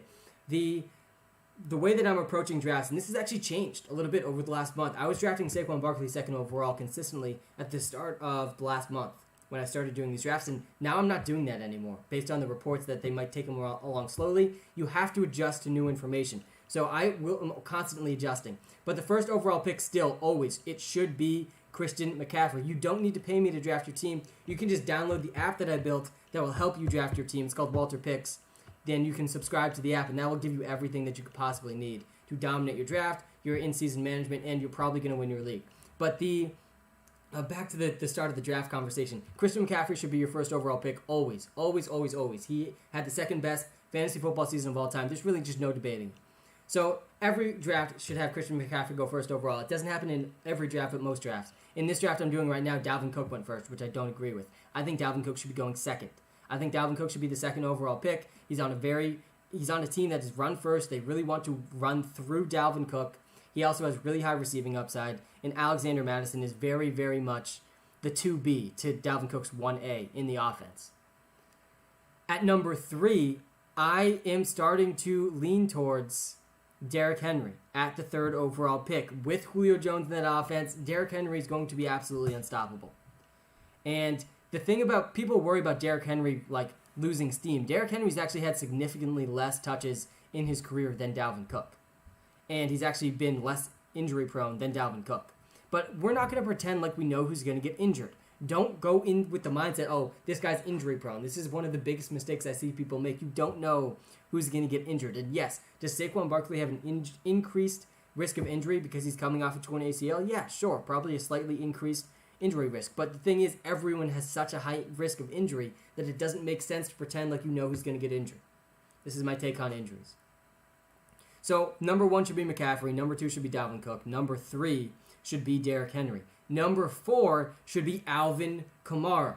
Alvin Kamara should be the 4th overall pick, guys. Alvin Kamara, just like Michael Thomas, the offense almost has to go through him. Him and Michael Thomas, Alvin Kamara is the only running back this season outside of Christian McCaffrey that could see 100 targets. He could very well be the number 2 receiver for the Saints. There's not a single other running back that's like this, other than Christian McCaffrey. So you got to consider Alvin Kamara, especially in a PPR league, at 4th overall. Even though he splits the carries with Latavius Murray, when Michael Thomas was out last year, guys, he was averaging 90 receiving yards a game. He was basically a wide receiver 2 and a running back 2 combined into 1, which makes you a running back 1. When would you take Zeke? So after those 4 guys, then I'm taking Saquon Barkley. Then I'm strongly considering Ezekiel Elliott and Travis Kelce before Jonathan Taylor. A lot of people are taking Jonathan Taylor before Ezekiel Elliott, before Travis Kelce. I wouldn't do that. I would take Jonathan Taylor after those guys. And I don't think Jonathan Taylor, to me, is that much different. I don't think he's that much different than Cam Akers or than Austin Eckler. Thoughts on Michael Thomas? Yeah, guys, Michael Thomas is the most obvious 3rd round pick I've ever seen. Take a look at this. I've drafted him every single time. Michael Thomas, I've done 110 drafts now. Every single time he's been there in the 3rd round, which is about 26% of the time, I've drafted him. Every single, I don't even think about it. I almost don't even look at the other players there because it's not even close. Your favorite 3rd round running back. Yeah, let's take a look at the first 2 rounds are so much better than the even round 3. But if we take a look at this draft, let me find a running back that was taken in the 3rd round of this draft, and I'll answer that question. I'm about to be back on the clock, I think, here in a second. 1 second. Let me see.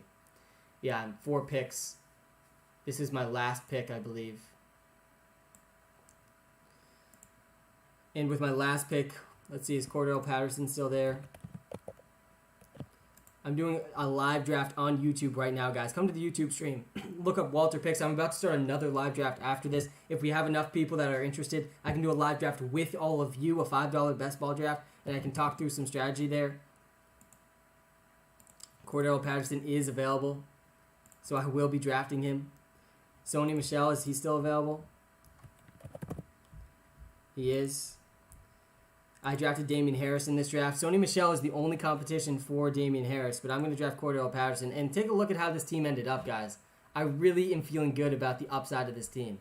I ended up going with a 0 running back approach in this draft. Again, I'm doing a live draft on YouTube. Yo, Yarjma, how's it going?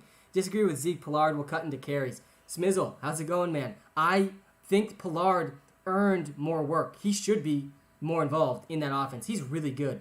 The reason, though, about Ezekiel Elliott and why he should be considered with the 6th and 7th overall pick isn't just the rushing volume. It is also the touchdowns, because this offense is going to score a ton. They could be top 3 in points. The Dallas Cowboys could finish top 3 in points. This is how good the offense can be with Dak Prescott and with a healthy offensive line. And that could mean Zeke leads the league in touchdowns. And if he does, you're not going to care that Tony Pollard was getting 5 to 10 carries a game, I promise you. You are going to have a top 5 running back on your team. So on this team, this 0 running back team I just drafted, I ended up going with Travis Kelce with my first pick. I took Travis Kelce with my first pick, and with my second pick, I went with Stephon Diggs. And then I followed that up with Amari Cooper and Chris Carson. So I ended up with Kyler Murray and Carson Wentz as my quarterbacks. I feel really good about that. I got Kyler Murray in the 5th round. I think this could be the season, guys. People go too far on the late round quarterback strategy, which has been the optimal strategy in fantasy football really for at least the last decade.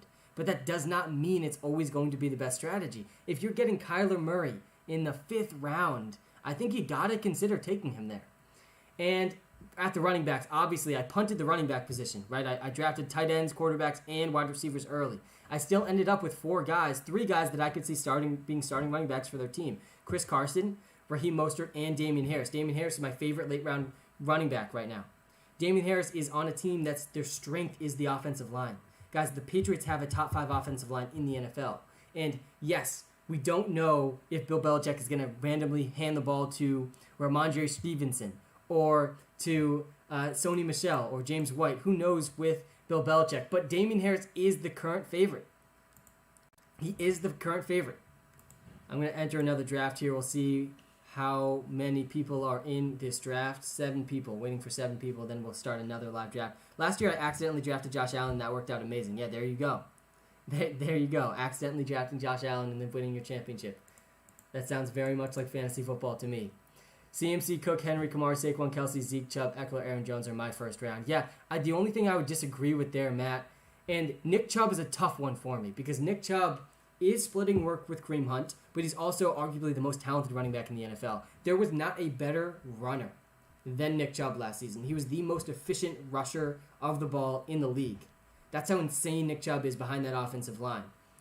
But he is splitting work with Kareem Hunt. He will lose some touchdowns and some of the receiving work. Austin Eckler, on the other hand, in a PPR league, is behind his best offense that he's ever had. So I think I could argue Austin Eckler over Nick Chubb. I would definitely take Chubb over Aaron Jones just because the Aaron Rodgers situation. But I could agree with this first round. I think I would have Eckler and Cam Akers ahead of Nick Chubb. What's your favorite draft position and who would you draft there? My favorite, what site are you on? This is Underdog. This is Underdog Fantasy. And they have a fantastic website and a fantastic app. Use code Walter if you do sign up. Do appreciate that. We are also, if anyone is interested, we can do a live draft right now against me and against you, a $5 draft. And all you need to do to join is head to our Twitter and click on this link on our Twitter. It's also in our link tree. Let's see if anyone has joined so far. There's 10 spots if I go, again, I'm live on YouTube and TikTok right now. And there's 10 spots. We need 9 people to join. Never mind, your app is fixed, so when I say a player was selected, does it just keep the best available? Yes. Exactly. Just join. Do you think this year, more than previous, makes more sense to go tight end and QP early? Nick, this is a really good question. And I like these overarching strategy questions a lot of times more than the specific player questions. Because the strategy is the fun part of fantasy. And I do believe that this year, it feels like this could be the year that people have officially gone too far on the late round quarterback strategy. Because you're getting guys like Kyler Murray, like Lamar Jackson, or like Josh Allen in the 5th round, round 5. You're able to get 2 or 3 really good running backs and a very good wide receiver and then get your quarterback. And you got to understand that the top tier of quarterbacks is a leap ahead of everyone else. Patrick Mahomes, Kyler Murray, Josh Allen, and Lamar Jackson, they have the passing or rushing upside that makes them uniquely ahead of all of the other quarterbacks in fantasy football. These guys are getting 25-plus points consistently every week in fantasy. And you're getting them in round 5. So I do think this has to be considered. And I'm usually a very big proponent of the late round quarterback strategy. I do think there is a lot of reasons to wait on quarterbacks still, because there is still good quarterbacks late in drafts. There are quarterbacks like Matthew Stafford, Joe Burrow, Tom Brady, Justin Fields and Trey Lance, Tua, Carson Wentz. All of these guys you're getting like 5 to 6 rounds later.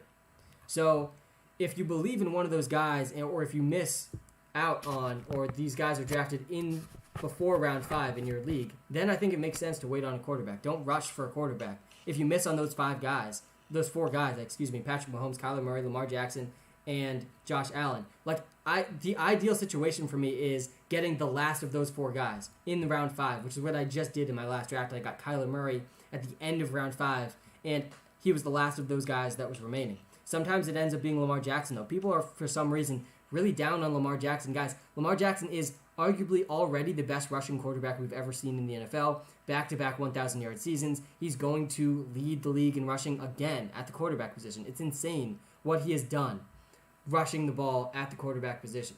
Absolutely insane. 4 more spots to fill in this draft, and then I will be doing another live draft on YouTube. Come to the YouTube stream, guys, if you aren't here. I have second pick in a dynasty draft, best value, yeah.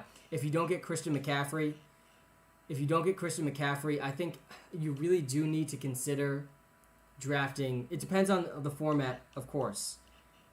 But I think you got to consider another running back if you have the second overall pick. Last year I dropped Kirk Cousins in week 15 for Jalen Hurts, and he scored 40.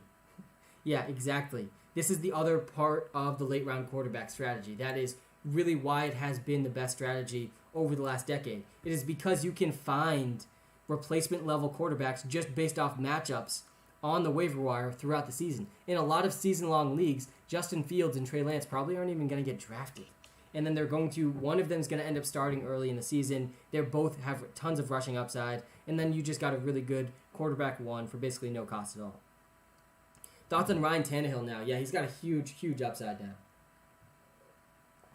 I love you, Walter. My name is Sam. Classic mistake. Don't worry about it. I mean Sam. Is Derrick Henry's value down that Julio's there? No, if anything, this helps Derrick Henry. I mean, I don't see how you can argue this hurts Derrick Henry. He's still going to get insane volume. The offensive game plan is not going to change at all from a Derrick Henry perspective. So, if anything, this is just going to make it harder to stack the box against Derrick Henry, who sees the most stacked boxes after Nick Chubb in the NFL. Nick Chubb, guys, saw the most stacked boxes in the league last year, and he still led the league in yards after first contact, in yards per carry. He was literally leading in all the efficiency metrics. It was absolutely insane. Your content's the best. Thanks, man. I appreciate it. And the number one way to support me, guys, is to go subscribe in the WalterPicks app. There's actually a price increase coming soon. We're going to have a couple different tiers in the app coming soon. Don't worry if you're already subscribed. You will always have full access to the app for as long as you're subscribed. But go check out the app if you haven't checked it out yet. It's called WalterPicks on the iOS App Store. It's so funny how everyone calls you Walter and then your response after that. Yeah, man, I've got my boilerplate response for calling me Walter down at this point. I am, even some of my closest friends, lifelong friends call me Walter now, which is pretty funny. I'm in a season-long mock draft that just had Mahomes go pick 45, round 5. Yeah, round 5. Matt, it's pretty crazy. It's pretty crazy how mainstream the late-round quarterback strategy has gotten, and I do think there is an argument to be made that just take one of those top 4 guys in rounds 5 or 6, and that's going to be worthwhile. Is Kelsey a first-round pick? Yes, he is. I just took him, actually, in the first round at pick 7 in this last draft. Best ball is definitely a little bit different, though, and that's the types of draft I'm doing right now. But in a season-long league, yeah, you should be considering Travis Kelce in the back end of the first round. You should. If you take a look at this draft I took Travis Kelce in this draft, pick 6. This is Travis Kelce right here, if you're watching on TikTok.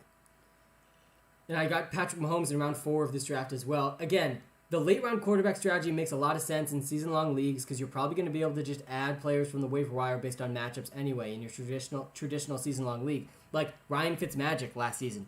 On all the teams that I just waited on quarterbacks last season. I think I had Cam Newton a ton in the leagues. And Ryan Fitzpatrick gave us quarterback 1 numbers for like 4 straight weeks as we figured it out. Running backs back-to-back rounds this year, I have 3rd pick. Yeah, running backs in the back-to-back of first round and second round makes a ton of sense this season. A ton of sense. After round 2, the running backs change in value so dramatically. I've done fantasy for 3 years, and for my biggest leagues, I've been in first 2 times and second 1 time. That's amazing. Who's your Antonio Gibson of this year's draft? Nick, I love the way you phrased this question. Who's my Antonio Gibson of this year's draft? And honestly, I think there's an argument to be made for Myles Gaskin to answer this question. I think that the real answer, though, is it's Trey Sermon. And Trey Sermon is on a team that has Raheem Mostert, who's really, really struggled with injuries and has been pretty clear that he can't be a consistent workhorse back in the NFL. They traded up for Trey Sermon, which is also very encouraging.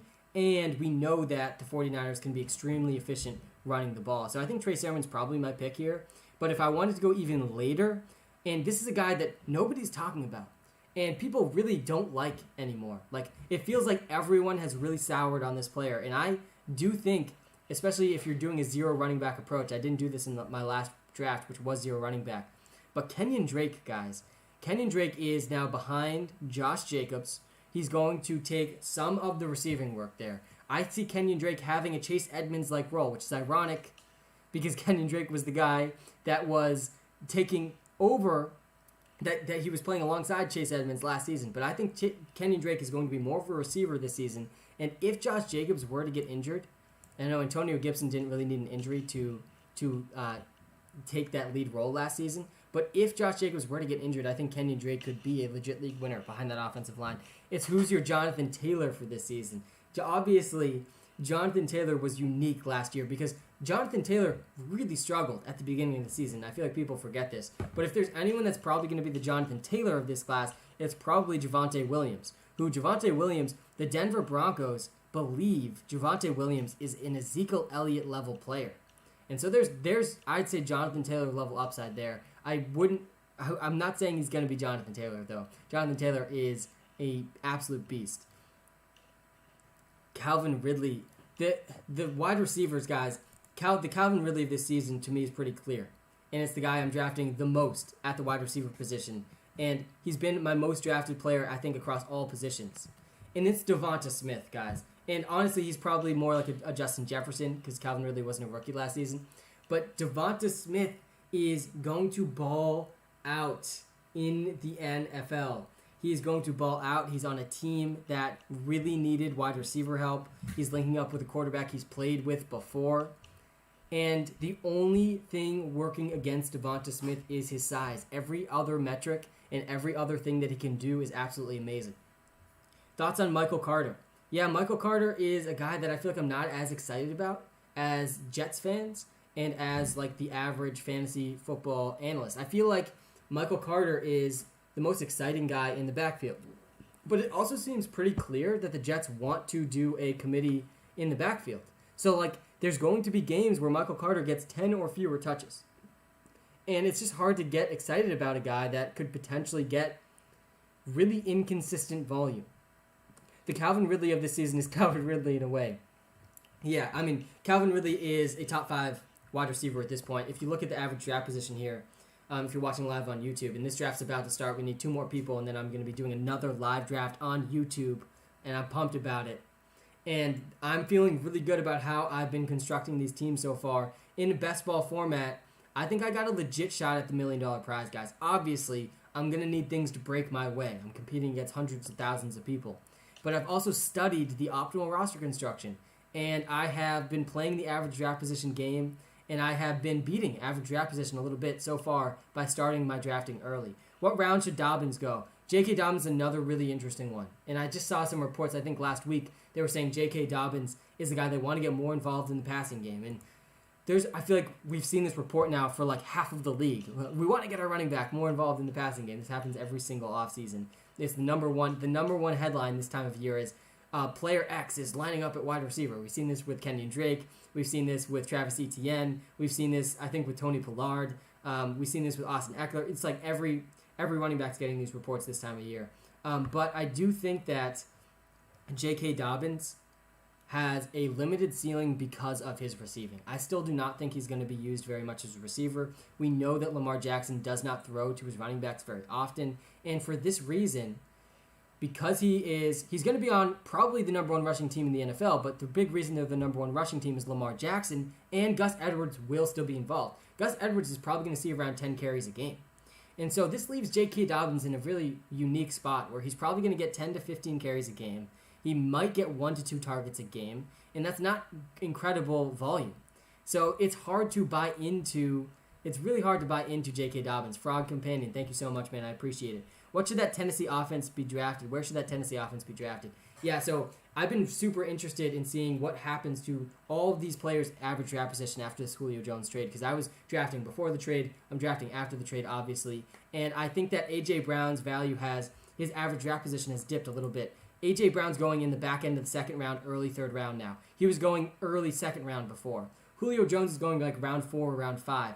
But really, the guy to buy in this offense for the Tennessee Titans, it's Derrick Henry and it's Ryan Tannehill.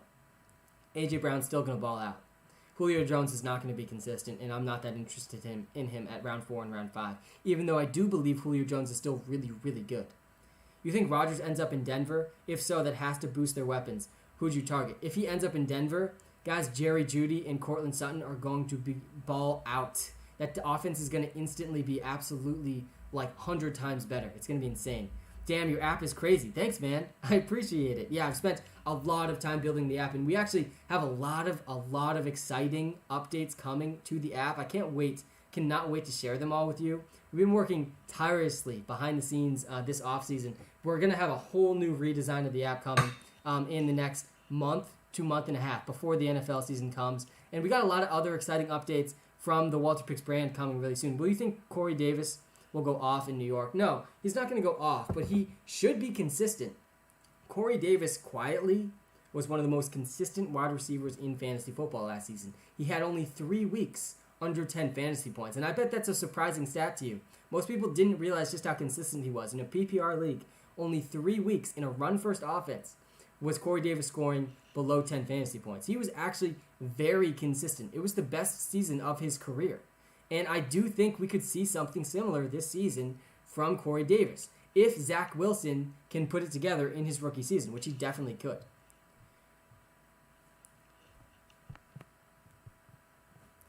Dobbins could be a top 8 running back if he can get 5 targets per game. Yeah, I just don't see the 5 targets per game happening. But yeah, he definitely could if he got 5 targets a game. The other thing J.K. Dobbins needs, though, is the touchdowns. And Lamar Jackson will steal a lot of those touchdowns. And Gus Edwards will as well. The other thing, remember, fantasy football, it's a game about price and opportunity cost. And the price for J.K. Dobbins right now is a third round pick. So you're picking him early, and you're picking him over very, very good wide receivers. In the third round, you're looking at guys like Michael Thomas, Amari Cooper, Allen Robinson, Terry McLaurin, CeeDee Lamb, Chris Godwin, Keenan Allen. This is who you're drafting J.K. Dobbins over. So that's really the main reason I'm not drafting J.K. Dobbins very frequently. I'd rather draft 2 running backs in the first 2 rounds and then fire away on some really good wide receivers. The wide receiver value in rounds 3 and 4 is really, really fantastic. Stay away from Josh Jacobs. Yeah, Josh Jacobs is almost definitely going to land on the do not draft list right next to James Robinson. It's just hard to get behind a guy who's going to have a slightly worse offensive line this year and just does not have very much upside from a receiver perspective. Do you ever try different builds other than the hyper-fragile running back approach? Ever try a 0 running back or an anchor running back approach in the Best Ball Mania 2? Yes. The draft I just did earlier in this live stream, I did a 0 running back approach. I drafted Travis Kelce in the first round. And the nice thing about drafting tight ends early in best ball, which I've done pretty consistently, even if it's not Travis Kelce, I'm getting guys like Darren Waller. I'm getting guys like Kyle Pitts, because then I only need to draft 2 tight ends, which allows me to draft another wide receiver or another running back, which is valuable in this format. But the 0 running back approach has a lot of value in terms of its high upside, high risk, which is exactly what you should be doing in something like the Best Ball Mania 2. So yes, I have mixed in the 0 running back approach occasionally. I still only drafted 4 running backs, though. I ended up drafting Chris Carson, Raheem Mostert, Damian Harris, and I think Darrell Henderson in that last draft I just did. And those were my 4 running backs with the 0 running back approach, and I had very good wide receivers. And I had Travis Kelce and Kyler Murray as well. So I do think that there's something to be said about the 0 running back approach in best ball, in big tournaments. But I still don't think it should be your primary strategy. And I still think the hyper-fragile running back approach is the number one optimal strategy based on the research I've done. I hate Swift's situation. Yeah, Strizzy, I agree. Got it, just tuned in. Thank you. Yeah, no problem, man. Thanks for tuning in. We're going to be starting this draft in just a couple moments. This one will probably end up being a hyper fragile running back approach, but we will see. You got to adapt to the draft. Every draft is different. In this last draft I did, Travis Kelce fell to pick 9, and usually he's just not available at the 9th overall pick, so I ended up going with him. Does CeeDee Lamb still have a huge ceiling? Yes, he does. He does have a huge, massive ceiling. He could surpass Amari Cooper, and Amari Cooper also has a really high ceiling. Yeah, I mean, it's very interesting, but the thing about win rates I think matter a little bit more in the just like one league, right? If you're just doing one league with 12 people, win rates, that's what really matters. Win rates, like how often are you winning with that strategy? But this is less about win rates to me. This tournament's more about giving myself the best possible chance to win $1 million, because that's really where the expected value is in this tournament. I think I got to make a video about this on TikTok soon. But I think the zero running back approach and the hyper fragile running back approach in general, based on what I've seen, it gives you a higher ceiling of total points scored, which might not always lead to a higher win rate, right? Because it's super risky, and a lot of times you're scoring almost no points. But in the times when it hits, and your team, and your few running backs that you draft end up doing really well and consistently producing, your ceiling is just a little higher. And for that reason, I think it's the optimal approach to give yourself a chance at the $1 million prize. I respect the grind, man. Thanks. Any new features on WalterPicks coming this season? Yes, man. Yes, there's tons of new features coming. The biggest of which is an entire redesign of the app, an updated, enhanced design of the app, which is coming before the NFL draft season. But the other big thing that we're trying to get done is a additional add-on to the draft tool that it will link to your draft in Yahoo or in Sleeper. So you don't need to manually input your picks into the draft tool anymore. We're trying to get this feature out as well really soon. But yeah, there's a lot of really exciting things coming, man. I can't wait to share them all with you. That is very interesting. Thank you. Can you talk a little bit more about your expected value for this tournament? Yeah, Bears 54. I'm going to talk a little bit about this. I'm hoping to make a video about this soon too.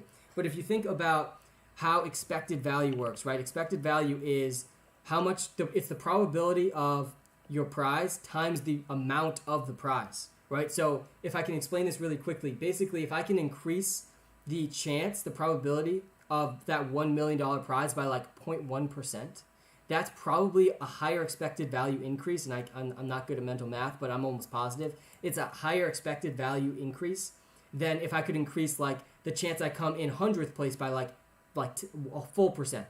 Like 0.1% increase in the $1 million prize, right? 0.1 times a million. What's that? 100,000 or something. So it increases the expected value of return on what I'm paying for a lot. And so really, this is the approach to tournaments in general. You want to give yourself the best possible chance at the top prize because the prizes are super top heavy. If you know who will get Todd Gurley, yeah, Todd Gurley and Le'Veon Bell. Both guys are guys that like are kicking around free agency, and I feel like they are struggling in terms of realizing that they just aren't worth very much in the NFL anymore. They're going to both have to settle for really, really low one-year contracts. I hear Zeke is in the best shape of his life. I saw that report too. I think he will be top 5 if everything goes as planned. I just read that report this morning too. That Ezekiel Elliott is in the best shape of his life. Gotta love these reports this time of year. It's all such positive. Everyone's in the best shape of their life. Everyone's lining up at wide receiver. Kenyon Drake's going to be the leading wide receiver for the Raiders all of a sudden. But realistically, Ezekiel Elliott has a lot going for him, guys. Ezekiel Elliott last season was dealing with a really injured offensive line, no Dak Prescott, and he himself was dealing with injuries. So Zeke absolutely does have top 5 upside. He has a little bit of risk involved too because Tony Pollard looked better than him at the end of last season if you were watching those games. But Zeke still has top number 1 overall running back touchdown upside. He could lead the league in touchdowns. That's how good the offense could be. So I actually I'm going back and watching some film from last season again as I get ready for the NFL season. And I watched the first 4 games of offense for the Dallas Cowboys because I really wanted to see what that offense looked like with Dak Prescott, with that healthy offensive line. And they were putting up points, guys. They were getting to the red zone almost every single drive. And Ezekiel Elliott scored, I think, 4 touchdowns through the first 2 weeks. It's just very possible that we see something like that again from him. Thoughts on Cooper Kupp? Too risky because of target share? No. Cooper Kupp and Robert Woods and Tyler Higbee, they're all breakout candidates this season. All of them. Yes, I am doing a live draft on YouTube right now. There's only 3 more spots to fill. Then I will be drafting. And the guy that I hope to land in as many drafts as possible, at as good of a price as possible, is Kyle Pitts. That is very interesting. Thank you, man. Do you think T. Higgins will stay consistent like he did last year? The Cincinnati Bengals are such an interesting situation because the Cincinnati Bengals are going to throw the ball a lot. They were averaging almost 40 pass attempts per game with Joe Burrow. Guys, if you're watching live on YouTube, by the way, smash that like button, hit that subscribe button if you haven't subscribed yet. It really does help me out way more than you realize. It takes like 2 seconds. I really do appreciate it. But if the Cincinnati Bengals continue to throw the ball 40-plus times a game, which I think they can. I think they will. I think that my pick to lead them in receiving is Jamar Chase. I think Jamar Chase is going to ball out immediately in the NFL. And Tyler Boyd and T. Higgins are still good receivers. And I think T. Higgins is my bet to be number 2 in receiving, though. And I do think T. Higgins can still be consistent. I really liked the Joe Burrow-T. Higgins connection that we saw last season. I think Tyler Boyd is going to be the inconsistent one. Does Najee Harris have top 10 potential? Yes, he does. Because he's one of the few running backs in the NFL that has legitimate 300 carry upside. Have you been drafting any of the rookie quarterbacks in the back of the draft with rushing upside, guys like Fields and Lance? Yeah, I have. If you take a look at this, let's go to this for a second as we wait for this draft to fill. I'll pull this back up. These are my most drafted quarterbacks so far. I'll pull this up on TikTok and YouTube. 1 second. And yeah, this will answer your question definitely as I pull this list up. And this is good for me to look at too to make sure. I only have 40 Best Ball Mania drafts left, so I got to make the most out of all of these. My most drafted quarterback so far, and let me move myself here so you can see. My most drafted quarterback so far is Justin Fields. And the reason that I've been drafting Justin Fields, and I've been drafting Trey Lance too, if you take a look at this, Trey Lance is down here. I've drafted him 9%. That's honestly a little lower than I would have expected. I would much rather have Trey Lance above Trevor Lawrence here. And I drafted Matt Ryan definitely a little bit too much early on before the Julio Jones rumors. But the Justin Fields and Trey Lance, they're both very much worth best ball picks. They both have rushing upside, and they both are first-round picks. They're going to play this season, guys. It's a matter of when, not if. Justin Fields, to me, though, is the guy that has the better chance to play right away because Andy Dalton is much, much worse than Jimmy Garoppolo. So I think Justin Fields could play as early as week 2.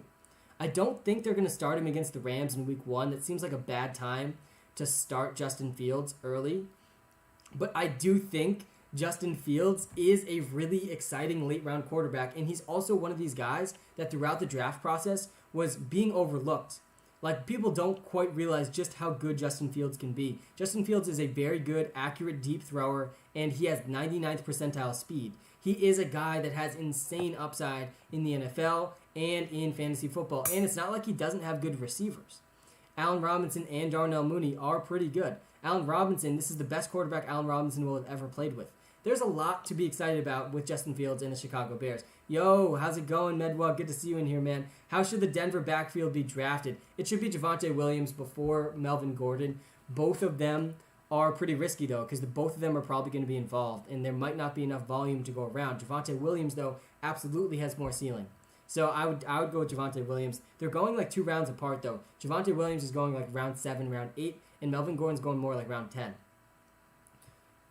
But these are the quarterbacks I've been drafting. And if you see here, Kyler Murray is a guy that I'm happy to take in round 5. Dak Prescott, I've been happy to take in round 6.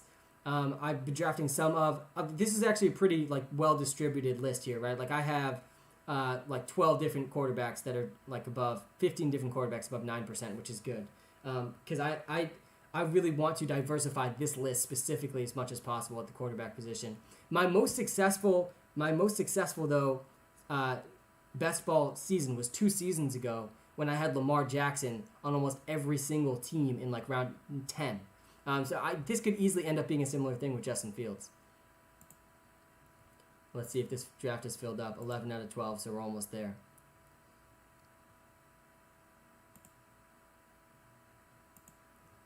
Where do you do your redraft mocks? Mike Strong, good question.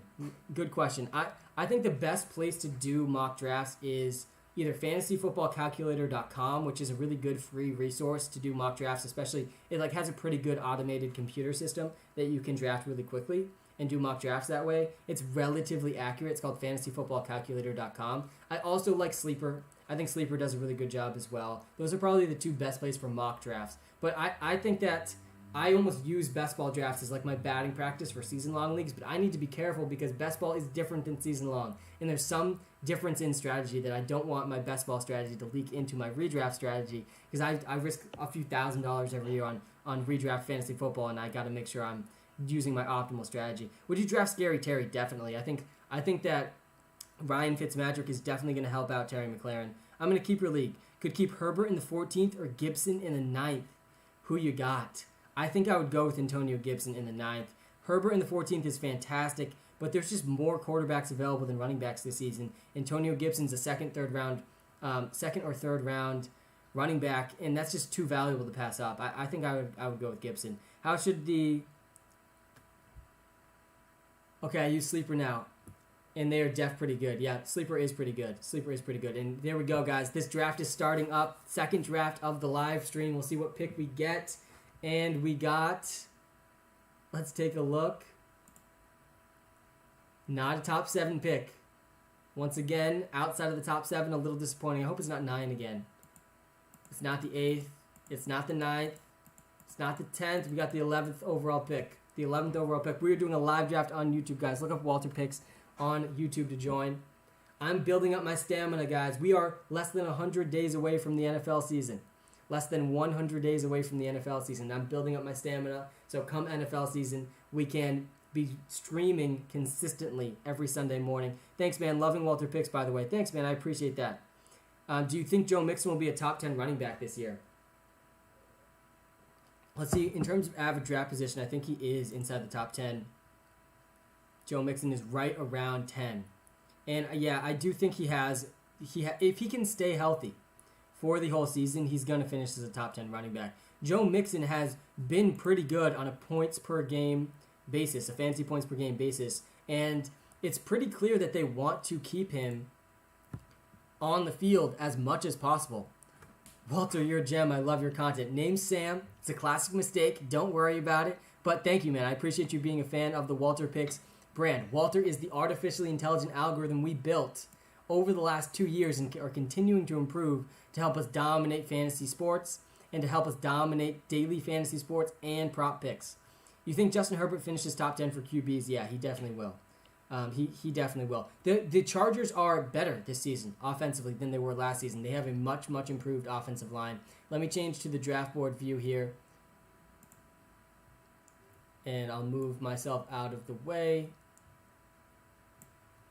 Christian McCaffrey goes first this time. See, this is more of a traditional first round that we're seeing in this draft right now. Again, I'm sharing live on YouTube. Sharing this draft that I'm in right now. This is a $25 draft. Best ball draft. Christian McCaffrey went first, Dalvin Cook second, Derrick Henry third, Saquon fourth. Alvin Kamara is probably going to go next. He should go next. I would take Alvin Kamara before Saquon Barkley. Alvin Kamara, guys, could be the number 2 receiver for the Saints. He probably will be the number 2 wide receiver for the Saints this season. And there he goes, Alvin Kamara fifth. We're probably going to see Travis Kelce or Jonathan Taylor go with one of these next few picks. And remember, I got Travis Kelce 9th overall. Jonathan Taylor goes 6th overall. Travis Kelce goes 7th. I'm calling this on the money right now, guys. And again, I took Travis Kelce 9th overall last draft, so I'm feeling pretty good about that, right? Because he's going usually by pick 7 in most drafts. And now this is where people need to start thinking about Ezekiel Elliott and Austin Eckler and Cam Akers and Nick Chubb. This is like much murkier than the first 7 picks, in my opinion. I think the first 5 picks are pretty clear. Like those first 5 guys, maybe you can debate the order, but these first 5 guys almost definitely should be the first 5 picks in every draft. Tyreek Hill goes pick 8. What's Najee Harris's potential? Najee Harris is a guy that could easily see 300 carries this season, which makes him squarely on the running back 1 radar. Stephon Diggs gets picked. I feel pretty good about that. The first draft I did, I got Stephon Diggs in round 2 as well. I will take Ezekiel Elliott next or Cam Akers next. I'll take one of these guys. And I'm going to end up going with the hyper-fragile running back approach, and hopefully I'll snag Austin Eckler, Nick Chubb, or Joe Mixon with my second pick. The only reason I think that I honestly think I would like Austin Eckler more than Cam Akers, but because Cam Akers' average draft position is earlier, I'm just leaning towards, and this guy's going to auto draft Zeke, which is pretty annoying. I hate when guys auto draft the guys that I want. But later in the draft, if he's continuing to auto draft, that's probably going to end up helping me out, so I shouldn't complain. Austin Eckler goes right after, which is disappointing. And here we are. And we have to take Nick Chubb. We have to take Nick Chubb, even though I feel like the floor is lower with Nick Chubb, and the ceiling is like, it's just annoying that Kareem Hunt steals so much of the work. But I'm going to draft him, and honestly, I might try to draft Kareem Hunt later in this draft. And here we are. I got Cam Akers a couple picks after average draft position, and Nick Chubb a couple picks after average draft position. Starting out now, I'll probably only draft one or two more running backs in this draft, one of which might be Kareem Hunt. We will see. Let's go back to the draft board view here so you can see what's going on. Again, I'm doing a live draft on YouTube. I just drafted, I had the 11th overall pick in a 12-person league. I got Cam Akers and Nick Chubb, back-to-back running backs. Probably my favorite approach to drafts this season is the back-to-back running back approach, because you're about to see the running backs that are left in round 3 and round 4. They are disgusting. They are significantly worse than the first 2 rounds of running backs. Would drafting Hunt cap your upside with Chubb already on the team? Yeah, it would cap some of the upside, which is not what I want to do, right, in a huge tournament. It would also, though, boost the floor a little bit, and part of the hyper-fragile running back approach is having consistent floor at the running back position, right? I'm only going to draft 3 or 4 running backs, and so I need a consistent, like, 15-plus points every week with just a few running backs in those slots. So it arguably would raise the floor a tiny bit, but it definitely would cap the ceiling. It absolutely would cap the ceiling. So I probably won't end up drafting Kareem Hunt, but we'll see. The Kareem Hunt Nick Chubb stack is almost definitely better outside of the tournaments, right? This is a big tournament. Justin Herbert MVP season. He is in the MVP conversation. I don't think that he will win it. I think there's just so much good quarterback play right now in the NFL. It's insane. The quarterback play last season in the NFL, guys, scoring was way up in the NFL last season.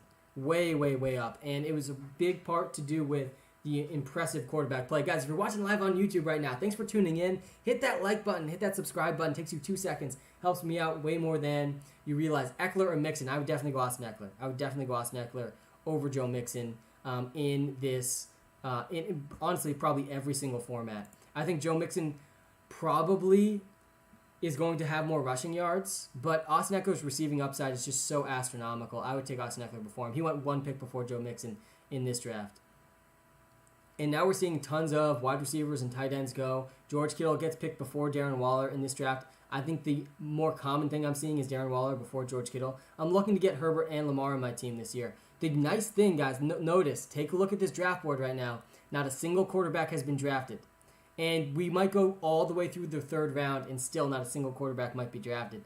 What are your thoughts on Dak Prescott? I went back, actually, I rewatched the first 4 games of the Cowboys' offensive season yesterday. And Dak Prescott was balling out, guys. Dak Prescott was averaging like 350 yards a game in those first 4 games. And part of the reason was he got to play the Seattle Seahawks, whose secondary was atrocious at the time. But he also played the Rams in week 1 and still put up almost 300 yards against them. Dak Prescott's going to put up yards, guys. And the Dallas Cowboys offense could be top 3 in points this season. Top rookie running backs you have your eyes on. Yeah, there's a bunch of them. There's definitely a bunch of them. Najee Harris is obviously the first one, and he deserves to be considered in the 2nd round. I think this is a fantastic value that this guy got in this draft I'm doing live on YouTube right now. Najee Harris in the 2nd round. Najee Harris could see 300 carries this season, and he's going to be involved in the passing game. He could see a Le'Veon Bell level workload. So I'm in on Najee Harris. After Najee Harris, and by the way, take a look at this. This is the end of a tier for me. 3rd round, Clyde Edwards-Helaire is picked. This is the end of the running back tier for me. If you look at what's left, it's like J.K. Dobbins, DeAndre Swift. And there we go, Patrick Mahomes gets picked in the 3rd round. That's pretty early. I would definitely prefer Michael Thomas. Michael Thomas in the 3rd round is absolutely insane, and we see it in every single draft that I've done. And this is why, honestly, this is probably why I like those top 4 picks the most in fantasy. It's because you're getting Michael Thomas in the 3rd round with those picks, and your teams just end up being insane through the first 3 rounds of the draft. Like, you could get 2 very good running backs and Michael Thomas all on the same team. Thoughts on the Colts running backs and their fantasy prospects? Jonathan Taylor is going in the 1st round of every draft.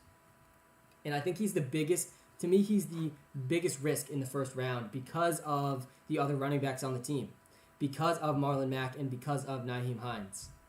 These are the reasons that I am worried about Jonathan Taylor. It's not Jonathan Taylor that I'm worried about. Jonathan Taylor is an absolute beast, and he's behind an amazing offensive line. But I am definitely concerned about his competition. Is Irv Smith the move this year after the Kyle Rudolph loss? No. After Kyle Rudolph is gone, Kyle Rudolph, I believe, is on the Giants now, if I'm not incorrect there. But no, I'm not in on Irv Smith. I don't think I've drafted once. He's probably going to be on the do not draft list. There is actually a report that just came out in the last couple of days, maybe yesterday, that Tyler Conklin is going to take over the Kyle Rudolph role, and he's the number 2 tight end for the Vikings. For those of you that don't know him, Irv Smith is going to have the same role he had last year. The problem with Irv Smith though isn't Tyler Conklin. The problem with Irv Smith is that he's on a run first team, and he's the third option in the passing attack, maybe fourth, but if you include Dalvin Cook there. I'm going to take Terry McLaurin with this pick. I like CeeDee Lamb a lot, and I will take him if he's there again after this. But Terry McLaurin, to me, is locked into wide receiver 1 status with Ryan Fitzpatrick, and he plays perfectly into what Ryan Fitzpatrick is good at. Ryan Fitzmagic, I should say. I'll consider Kyle Pitts with this next pick as well in the 4th round. It's a little early for Kyle Pitts, but I do like drafting tight ends early in this format. I've already drafted 2 running backs. I'm not going to take Chris Carson in this draft. I'm considering Tyler Lockett and Jamar Chase as well. I really do like the value for Tyler Lockett, but I'm going to go Kyle Pitts here. I think that Kyle Pitts has really, really high upside as basically the number 2 wide receiver for the Atlanta Falcons. And I'm picking him well before average draft position here. His average draft position obviously is continuing to go down, though. And I'm okay with where my pick is. Obviously, I knew he's not going to be there with my next pick. And now I only need to draft 2 tight ends. Again, this is an advantage I get by drafting a tight end early, which is why I have been consistently drafting tight ends early in this best ball format specifically. Because having only 2 tight ends and only 2 quarterbacks just frees up more spots for me in the later rounds. Mahomes didn't even complete the stack in the early 3rd. Yikes. Yeah. Let me go back to the draft board view here so we can see what is going on.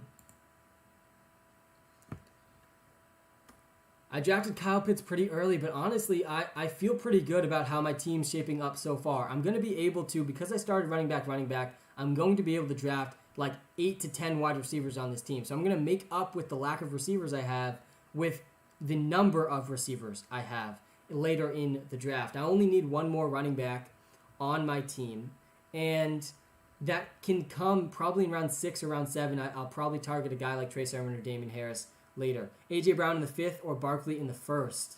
That is tough. The value there is A.J. Brown in the 5th. The value is definitely A.J. Brown in the 5th. But I would probably say Barkley is the safer play. But take the value. I would go A.J. Brown in the 5th round. That's pretty good value. He's going in round 3 in almost every draft. He went in round 2 in this draft. Early round 2, actually. He went before Calvin Ridley in this draft. I don't agree with that. But he's going very, very early. He was the 3rd wide receiver taken in this draft that I just did. This is best ball too, which is a little bit different, but still is relatively similar average draft position-wise. Is Jameis Winston the move with his passing arm? Yeah, guys. This is one of the arguments for the late-round quarterback strategy this season. It is Jameis Winston. Jameis Winston is a guy that could pass 4,000 passing yards if he starts the entire season. And you're getting him in like the last round. Mahomes didn't even complete the stack in the early 3rd. Yeah, I know. It's pretty wild. I do think Jameis Winston could end up being a player that wins someone one of these best ball tournaments. Because if you can stack Michael Thomas in the 3rd round and Jameis Winston in like one of the last rounds, round 17, 16, you're going to have a really high upside roster. And that's what this is all about, this best ball drafting. All about upside.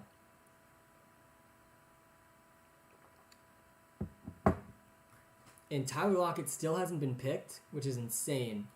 Now, I was considering Tyler Lockett and Jamar Chase with my last pick, and Jamar Chase just got picked.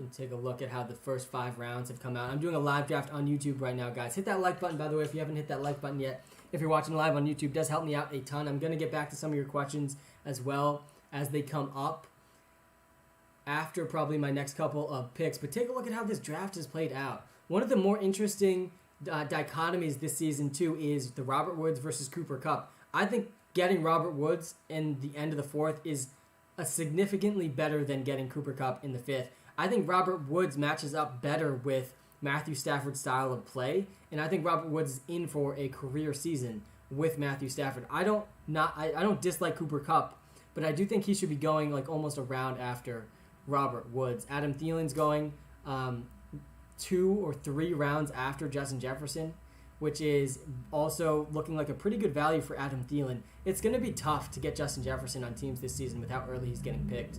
And there we go, guys. Look at this. Lamar Jackson. This was the value pick at the quarterback position of this draft. He goes in the 5th round. This guy just got Lamar Jackson in the 5th round when someone took Patrick Mahomes in the 3rd. Like, Lamar Jackson has very similar upside to Patrick Mahomes. So, and Kyler Murray, they both went like a full round after Josh Allen, Patrick Mahomes. Those were great value picks. Those are the 4 tier 1 quarterbacks: Patrick Mahomes, Josh Allen, Kyler Murray, and Lamar Jackson. Tyler Lockett gets snagged a couple picks before I pick. Kareem Hunt gets picked as well. Let's take a look at what is going to be left for me here. Deontay Johnson's still available, which I like. I do like TJ Hawkinson, but I already spent a high pick on Kyle Pitts. Myles Gaskin is still available. I haven't been able to draft him very frequently, but he's definitely an interesting option as well as my 3rd and final running back. Guys, Myles Gaskin, basically at every point this offseason that the Dolphins had a chance to show that they didn't have complete trust in Myles Gaskin, they decided to instead stick with Myles Gaskin. This guy's drafted 4 running backs so far. Look at this guy's team. And he takes Myles Gaskin. That's super, super annoying. All right, I'm going to take Deontay Johnson instead. We'll see what's available with my next pick after this. Take a look at this guy's team. He's drafted 5 straight running backs. Good luck, guy. I think he's auto-drafted all of them. Pretty ridiculous. This is good for me, right? Because this is one guy that I'm just not worried about beating. My team will definitely outperform his. Mark Andrews and Dak Prescott, this guy takes. I want to take TJ Hawkinson, but I'm not going to because I already have Kyle Pitts. Oh, I'm going to do it. I'm going to draft my 2nd tight end instead of taking Javonte Williams. It's probably a mistake, but I'm done drafting tight ends now. I really do believe in kind of this early tight end strategy. Both these guys could end up kind of being the wide receiver 2s for their team. T.J. Hawkinson could be the wide receiver 1 for his team, and they could end up playing some weeks in the flex slot for me. But the really big advantage of doing this in best ball is that now I don't need to draft another tight end. I basically locked in. I'm going to finish top 3 in this league in tight end scoring, and I don't need to draft a 3rd tight end, so I can draft an additional wide receiver or running back later in the draft. I haven't drafted any quarterbacks yet, but there are still plenty of very, very good quarterbacks around, so I'm not too concerned about that either. Let's go back to the draft board view here. I do think there is this added incentive in best ball to draft tight ends early, and so I have been doing it very consistently. Just mocked at 4th pick, 10-man league in Russ Kamara, Akers, MT, Julio Goddard, and Chris Carson. Yeah, that looks like a pretty solid team to me. I feel like for some reason, and maybe it's been with the 4th pick as well, I've ended up with a lot of teams where I do end up with Alvin Kamara and Michael Thomas, and it's not my favorite stack in the world. Are you at all worried about Gaskin's workload getting diminished this year? Yeah, he is definitely in kind of that ballpark of running backs that are at risk to, at any point, just lose the starting job. He doesn't have a lot of draft capital. He's not getting paid a huge salary, but he has produced as their number 1 running back, and he has also been a pretty good receiver. I also think Tua in the whole Dolphins offense is a little bit slept on overall. So overall, I think Gaskin's probably more undervalued than overvalued. Is the 4th too early for Pitts here? Yeah, the 4th was early for Kyle Pitts, but I'm getting aggressive in my drafting of Kyle Pitts for a lot of the reasons I already explained. I think that there's an advantage to drafting tight ends early in this format. And I do think that the top tier of tight ends, if you can get them, are just way, way, way, way, way better than the rest of the tight ends. I have a few shares of him too. I hope he keeps the role. Yeah, I think so too. I hope he keeps the role as well. I don't have as many shares as I honestly would want.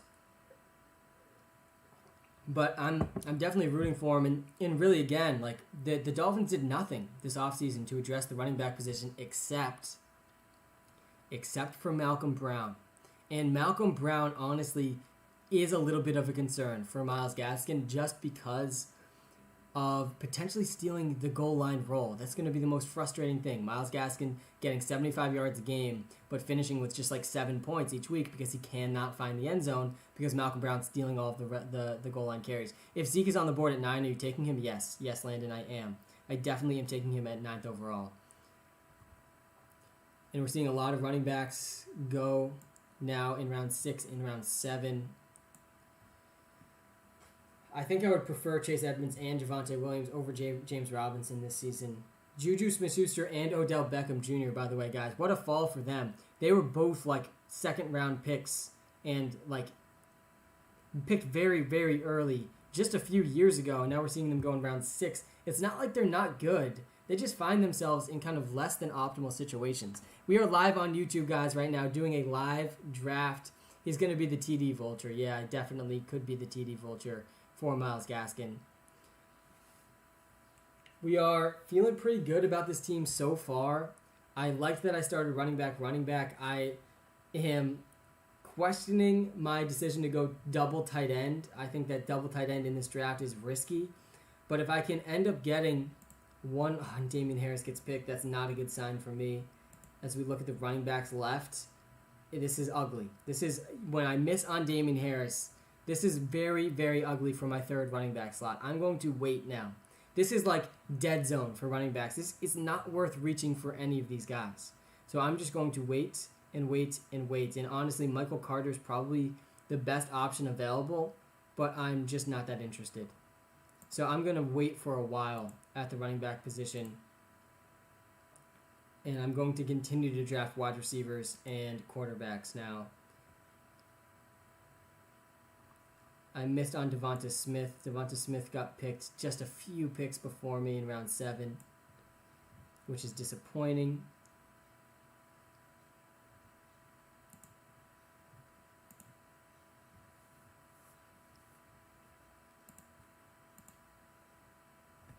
When mock drafting, should I mock draft at later picks just in case I get a later pick in my league? Yeah, that's a good idea. I think you should mock draft at a bunch of different picks so you can have a feel for the different picks you could get. Robbie Anderson gets picked. Honestly, I'm interested in the Jalen Waddle, Will Fuller stack with Tua later in this draft. So I'm going to draft Will Fuller and then Jerry Jeudy if he's there as kind of high upside wide receivers to start building out my wide receiver list. Hopefully I can get Jalen Waddle later in the draft along with Tua. Any thoughts on A.J. Dillon? Could have some standalone value giving you weeks here and there, and not to mention upside if Jones goes down. Yeah, I totally agree. I do think A.J. Dillon's one of the most obvious zero running back targets and just late round running back targets in general. Because A.J. Dillon's taking the Jamal Williams role, right? Jamal Williams was getting 40% of the carries for the Packers, like for the past 2 seasons. A.J. Dillon's going to take that. He's going to get 40% of the carries for the Packers, and we've seen him be an efficient runner already in the NFL. He doesn't have very high receiving upside, but if Aaron Rodgers does return to the Packers, A.J. Dillon's going to be one of the Jalen Waddle 2 picks after. That's pretty surprising. That makes me wish I almost took Jalen Waddle over Jerry Jeudy, but I think I'd still rather Jeudy over Waddle. That's a little disappointing though. But back to the A.J. Dillon thing, I do think that A.J. Dillon is a pretty good value with where he's going right now in drafts. He's probably going to still be there with my next pick, which is going to be a full, like basically 2 rounds after where we're at right now. I'll go back to the draft board view so we can see. But I do think that A.J. Dillon is... There's an argument to be made for not only just his upside in the event of an Aaron Jones injury, but he has standalone value too. I totally agree. He's going to score some touchdowns. He's going to get 10-plus carries a week. Thoughts on J.K. Dobbins? Yeah, J.K. Dobbins to me is not worth his current cost. He's going in the third round in this draft we just did. He got picked in the late third round. And I do think that in the late third round, J.K. Dobbins is a guy that he just doesn't have enough receiving upside and touchdown upside to warrant a third round draft pick. When there's guys available like Terry McLaurin, CeeDee Lamb, Kyle Pitts, even guys like Mike Evans and Robert Woods, like these guys all have more upside than J.K. Dobbins and a higher floor. So that's my take on J.K. Dobbins. I do think he's really good, and I do think he's going to see consistent rushing volume, like 10 to 15 carries a game. I just don't think the receiving volume and touchdowns are going to be there enough for him. But at some point, he will become a value. I think in the fourth round is really when you need to start considering J.K. Dobbins. Brandon Cooks, probably the best value wide receiver in all of best ball right now. Deshaun Watson's almost definitely not going to be playing for the Texans, but Brandon Cooks is going to be their number one wide receiver.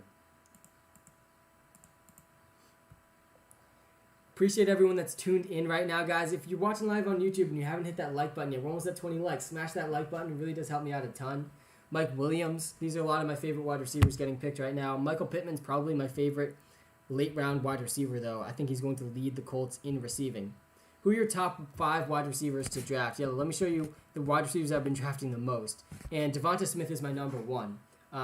This isn't my top 5 wide receivers, but top 5 wide receivers to draft at cost. Devonta Smith, guys, is going to light this league on fire. He's on a team where he's the clear wide receiver 1 right away. He's on a team that desperately needed wide receiver help. He's on a team with a quarterback that's destined to improve in terms of accuracy. And he is an all-out baller. The only bad thing about Devonta Smith's player profile is his size. But he is an absolutely amazing route runner. He has incredible hands, incredible speed, and all he does on football fields is ball out. So I'm in on Devonta Smith in round 7 and round 6. He's been my most drafted wide receiver so far in fantasy football. Can Gurley go to a team and destroy the value of a running back? Yeah, he definitely can. He definitely can. There's a bunch of different teams that he would really destroy a lot of the value of a running back. Miami Dolphins come to my mind first. I don't think the Dolphins would sign him, but that would definitely hurt all the running backs involved there. Aaron Rodgers is still available. Matthew Stafford's still available. I'll strongly consider taking one of those guys with one of these picks.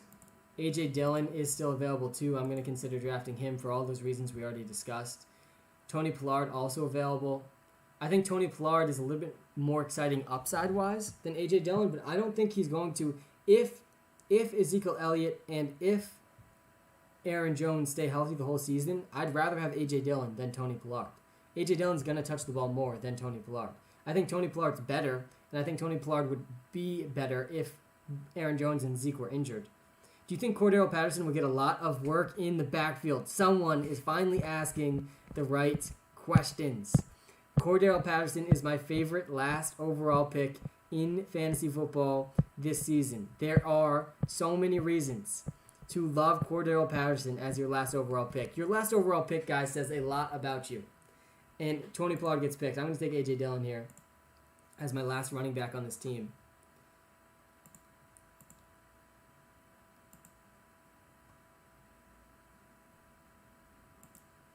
And Michael Pittman was picked just before, I imagine. I'm back on the clock. I like the Darnell Mooney Justin Fields stack that guy just did. That was a good move by him. I'm probably going to go quarterback here. I can't get myself to draft Aaron Rodgers. I can't get myself to do it. I think I have Cam Akers though, so I don't want to draft. I really don't want to draft Matthew Stafford. I'm just going to wait. I'm going to push this decision off. I'm going to draft Corey Davis again.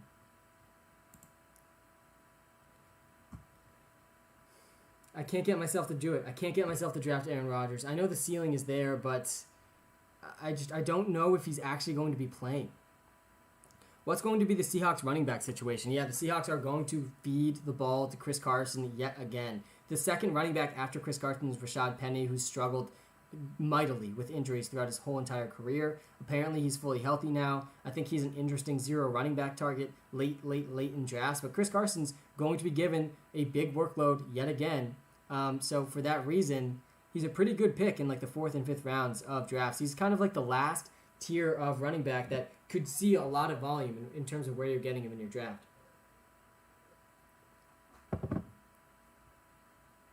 But guys, Cordell Patterson, he's the best last round pick in fantasy. He is potentially the number 3 wide receiver on the Falcons. Without Julio Jones, it's probably going to be definitely Calvin Ridley number 1. He's a top 5 fantasy football wide receiver now. And Russell Gage is likely number 2. Olamide Zaccheaus is probably number 3, but Cordell Patterson could be number 3 as well. And if he's not number 3, he's probably number 4. But he's also probably the number 2 running back on the team. This is the best part about Cordell Patterson, guys. This is why I'm so excited about this guy as my last round pick. I'm getting him in round 20, 2-0, every single time. And he's soon going to be my most drafted player, I think, in this format, because I do really feel like there's just upside for him in so many different ways, that there's different ways for him to find playing time.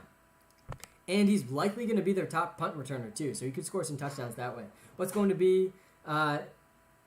who are your top 5 wide receivers? I think I touched on this already. Let's take a look back at this draft board. Again, I'm doing a live draft on YouTube right now, and I'm going to be back on the clock soon. I think I'm liking my 0 running back team I did before this a little bit more. My tight ends, again, I feel good about the tight ends I drafted in this league. I have 3 running backs. I'm done drafting running backs. Cam Akers, Nick Chubb, and A.J. Dillon are the 3 running backs I'm riding with on this team. I think Cam Akers is a fantastic target in the first round. He was getting 30 touches a game at the end of last season. Nick Chubb was the most efficient runner, but I do have concerns about his upside with sharing the backfield with Kareem Hunt. Terry McLaurin, I think, is an obvious wide receiver 1 and an extremely safe pick in fantasy. Kyle Pitts is basically the wide receiver 2 on the Falcons. Deontay Johnson is the clear wide receiver 1 for the Steelers. He was very, very, very consistent last season. How many people in the league you're doing? This is a 12-person league. 12-person best ball league over on Underdog. You can watch the draft live with me on YouTube. I'm sharing my screen to the draft right now. I got Will Fuller and Jerry Jeudy. I wish I took Jalen Waddle over Jerry Jeudy just so I could have got that stack and hopefully gotten Tua later in the draft, because Tua is one of my favorite late-round quarterback targets. And I haven't drafted a quarterback yet, so I'm going to have to do that. I put off drafting a quarterback because I didn't want Stafford or Aaron Rodgers. Trey Lance gets snagged in round 11. One of Justin Fields and or Trey Lance is going to end up winning someone this tournament, guys. They have insane rushing upside. They're going in rounds 10 and 11. And if they end up starting early on in the season, it's just going to be such a huge boost for the teams that drafted them. And I have been drafting them pretty consistently. Justin Fields actually is my most drafted quarterback. Justin Fields has 99th percentile speed. He has very little competition. Andy Dalton is not going to hold him off for very long. The thing about Trey Lance is I feel like Jimmy Garoppolo could hold him off for a pretty long time. That's the biggest concern with Trey Lance. It's not Trey Lance really that I'm worried about because, again, his rushing upside is just so astronomical. Not a Giants fan, but the Daniel Jones upside for your backup QB. Yeah, Daniel Jones, his upside stems completely from his offensive weapons that he has. And there's definitely good offensive weapons surrounding Daniel Jones. But Daniel Jones just isn't that good. And I feel like the Giants need to figure out sooner rather than later that Daniel Jones is not the answer. He is not the answer. You cannot win a Super Bowl with Daniel Jones, but he does, you are right, have a good offensive line, have very, very much improved wide receivers. Saquon Barkley back healthy. He'll help him out in the receiving game. And Daniel Jones does have rushing upside as well. So there is a lot of cases to be made for a late round Daniel Jones draft pick. I like Tua late in the draft as well. I like Carson Wentz late in draft picks. I got Terry McLaurin on this team, so I'll consider Ryan Fitzmagic late in drafts as well. I'm about to be back on the clock here. I definitely don't want Tua with this pick right here. I do want Elijah Moore, though. I will take Elijah Moore with this next pick. This guy has 6 running backs in front of me. And we're continuing. I got the Corey Davis, Elijah Moore stack again in this league. It's just such a cheap stack to get, and I think that the Jets are going to be better than what people think.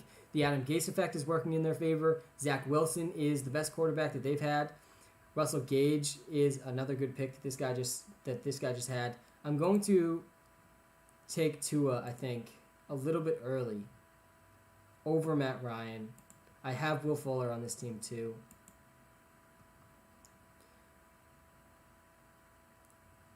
It's not that early. 4 picks before his average draft position.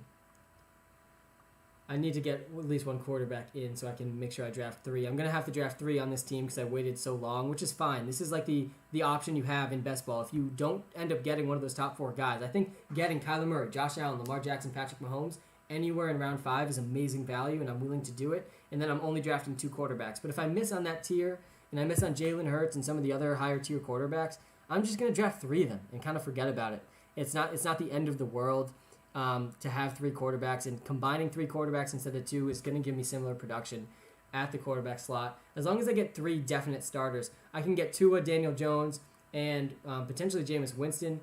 I definitely am going to consider Ryan Fitzmagic with Terry McLaurin on this team.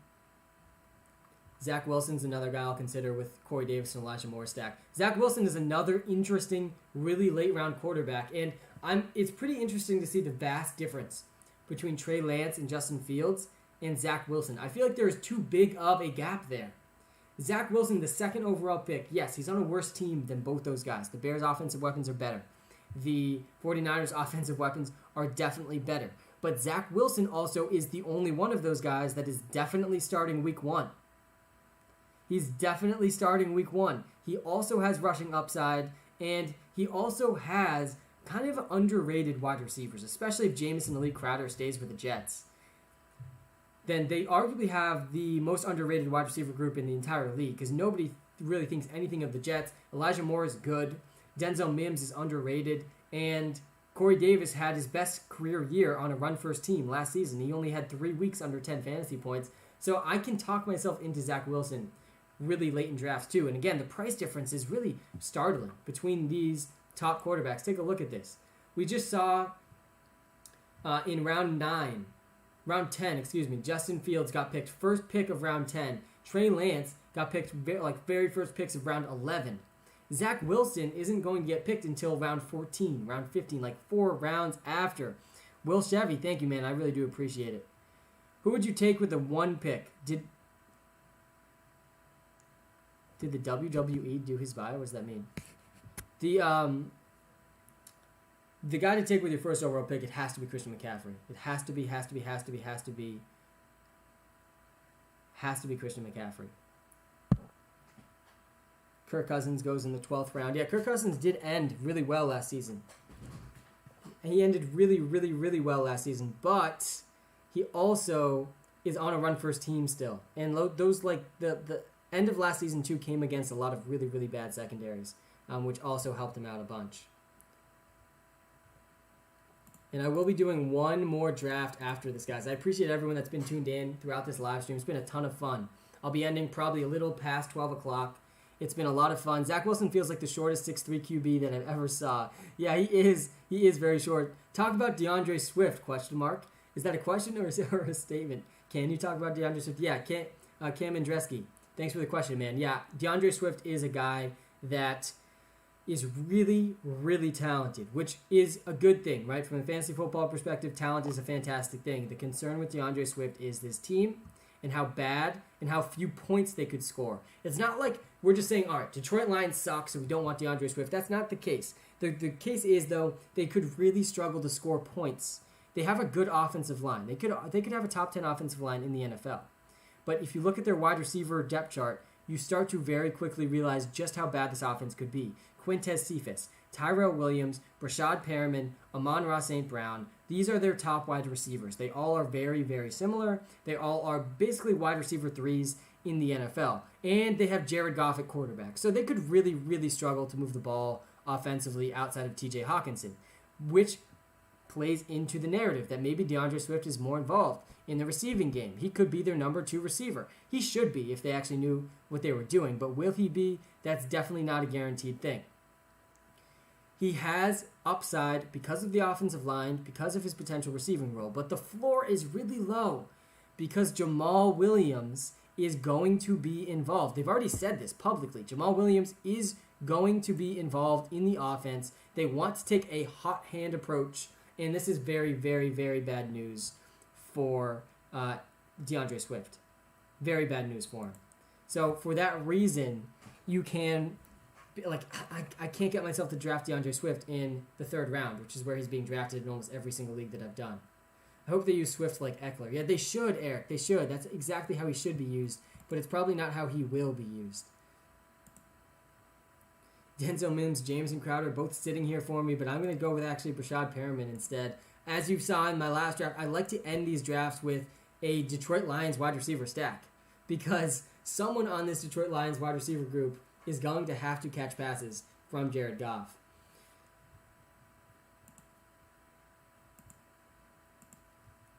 I'm going to take a quarterback with my next pick. I'll take Carson Wentz if he's still there, or Ryan Fitzmagic.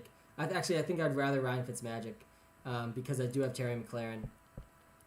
And his average draft position is a little bit before Carson Wentz. I have a lot of Carson Wentz in these leagues too, so I got to diversify a little bit here.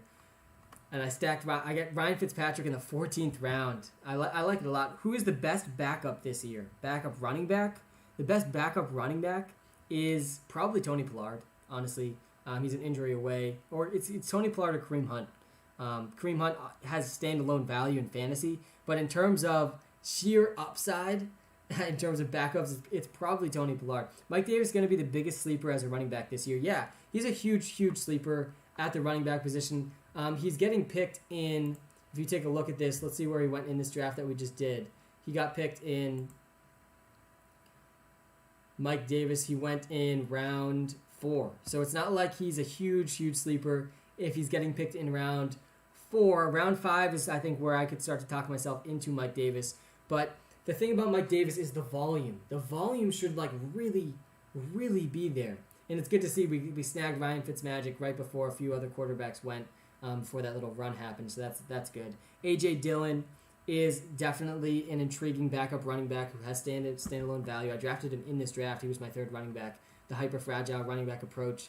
I went Cam Akers, Nick Chubb, and then I got A.J. Dillon in round 9, who's going to be involved in the offense even without an injury to Aaron Jones. And I'm starting to like this team a little bit more now that I see my quarterbacks coming together. I'm going to draft one more quarterback on this team, then the rest of my team will be wide receivers. And I already started the Detroit Lions stack as well, so I'll snag Amon-Ra St. Brown later in this draft as well. Maybe Quintez Cephas as well. Mike Davis is going to be the biggest sleeper. He's definitely a sleeper, but round 4, I don't know if you can say he's the biggest sleeper. I think a bigger sleeper in fantasy football right now at the running back position, too, is probably A.J. Dillon or Zach Moss. Darrell Henderson's one of my favorite super late round running back targets as well. Myles Gaskin, though, you could argue is a better sleeper than Mike Davis. Myles Gaskin definitely has more competition than Mike Davis, though. I think Trey Sermon in round 6, too, is arguably a better sleeper. If Rodgers doesn't play, AJ and Jones will both be monsters. If Rodgers doesn't play, that is not good news for AJ Dillon or Aaron Jones because they will score way less touchdowns. Way less touchdowns without Aaron Rodgers than they would with Aaron Rodgers. How do you feel about Devonta Smith? I love this question because I feel so fantastic about him. Take a look at this. My most drafted player in all of the drafts I've done about 110, is Devonta Smith. I've drafted him almost in over a third of the drafts that I've done. Because Devonta Smith is going to ball out in the NFL.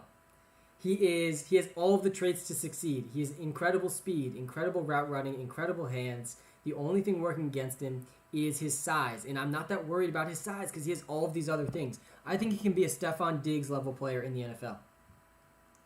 Did you hear Todd Gurley might go to the Ravens? Yeah, I did hear that. I think it would be a good option for Todd Gurley. I think that's one of the best places for a running back to land if they want to look good running the ball because Lamar Jackson will open up so many lanes for him. But it definitely would be bad news for J.K. Dobbins and would be disappointing news for Gus Edwards as well. Thoughts on Joe Mixon? Is Tua going to pick it up this year? I think that there's a better chance Tua outperforms his expectation than underperforms his expectation because the expectation is just so low right now. He is still one of the best college quarterbacks of all time. Thoughts on Joe Mixon? Yeah, Joe Mixon is a guy that's going in the end of the first or early second round, rightfully so. Joe Mixon should be on the field all 3 rounds. All 3 downs. I'm thinking all about fantasy drafts. He should be on the field all 3 downs. And it seems pretty clear that that's exactly what the Bengals want to do. And if he can stay healthy for a whole season like that, he is a top 10 running back, and therefore he should be in the... Do I like Cordero Patterson? Yes. I love Elijah Moore and Cordero Patterson are two of my most drafted wide receivers. Remember, this takes into account price, right? This isn't just like my rank of receivers or anything. This takes into account what it costs to draft these guys. Cordero Patterson is my last round pick in every single draft. Round 20, my last round pick. Cordero Patterson could be the number 3 or number 4 wide receiver for the Falcons, but I think sneakily he is the number 2 running back on the team. He is a Mike Davis injury away from being a smash pick with my last overall pick in every single draft. I do think that Quintez Cephas is one of my last round picks consistently too, because someone has to catch passes in Detroit, guys. And I think Quintez Cephas is a slightly underrated wide receiver. No, someone snags him on Ross St. Brown right in front of me. So let's take a look at the quarterbacks. Is Jameis Winston still available? He is. I'm going to draft Jameis Winston as my third QB. He does have a lot of upside, guys. And again, this format's all about upside.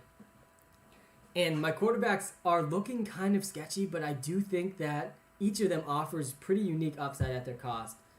And I now have 3 quarterbacks, and I'm going to be drafting wide receivers for the rest of the draft now. And I'm going to draft De'Ami Brown because I did draft Ryan Fitzmagic, and I do have Terry McLaurin, so I'm going to stack a little bit there. I haven't drafted him very much. He's a rookie for Washington. He's going to be behind Curtis Samuel as well, but I do think, I just love that the man's name is Quintez Cephas. That's a fantastic name. Rob, how could you not get behind the name Quintez Cephas? I mean, what a fantastic name. Elijah Moore is also a very underrated rookie, guys. He's my bet to lead the Jets in receiving. Corey Davis is being picked before him. I like Corey Davis a lot too. I'm stacking Corey Davis with him a lot. But probably my favorite wide receiver to target right now in fantasy football drafts is Michael Thomas in the third round of drafts. I think Michael Thomas is the reason that having a top 4 pick in fantasy in a 12-team league is the best pick to have, because you're getting Michael Thomas in round 3. Smart to get Herbert at like the 4th QB off the board? No, not the 4th QB off the board. Definitely after Kyler Murray, Josh Allen, Lamar Jackson, and Patrick Mahomes. In no particular order there, but definitely after all 4 of those guys. Definitely after Dak Prescott as well.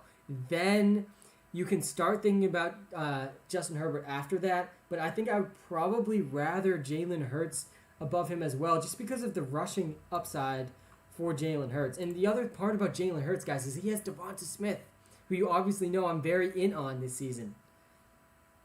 Kittle or Waller, number 2 tight end. I have Darren Waller as the number 2 tight end. There was two tight ends last season. 2 tight ends last season that had at least 5 targets in every single game except for one. Over 90% of their games, at least 5 targets. It was Travis Kelce and it was Darren Waller. So he is the number 2 tight end on consistency alone. It's just because of consistency, guys. And the guy that's not giving us consistency, and I'm going to join another draft right now just to see if we can get this moving. Just get the 5 people left. Perfect. That'll start right around when this one ends. And this will be the last draft of the stream. I appreciate everyone that's been tuned in. I've been live since about 9 a.m. It's been a lot of fun. I'm building up my stamina for the NFL season. We're like a little less than 90 days or 100 days away from the NFL season. So we are getting very, very close. See how this last round is going here. I'm going to be looking for Quintez Cephas, and I'm going to be looking for Cordero Patterson with these last 2 picks.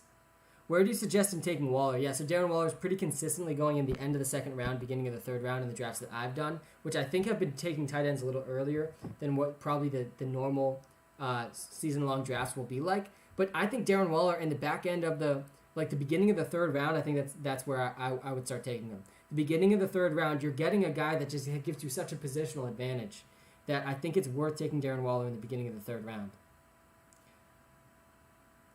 I stuck with you all last year and you helped out so much. That's what I'm talking about, man. We are going to run it back this season, guys. And we are live on YouTube right now doing a live draft. I'm about to start another live draft in about 2 minutes.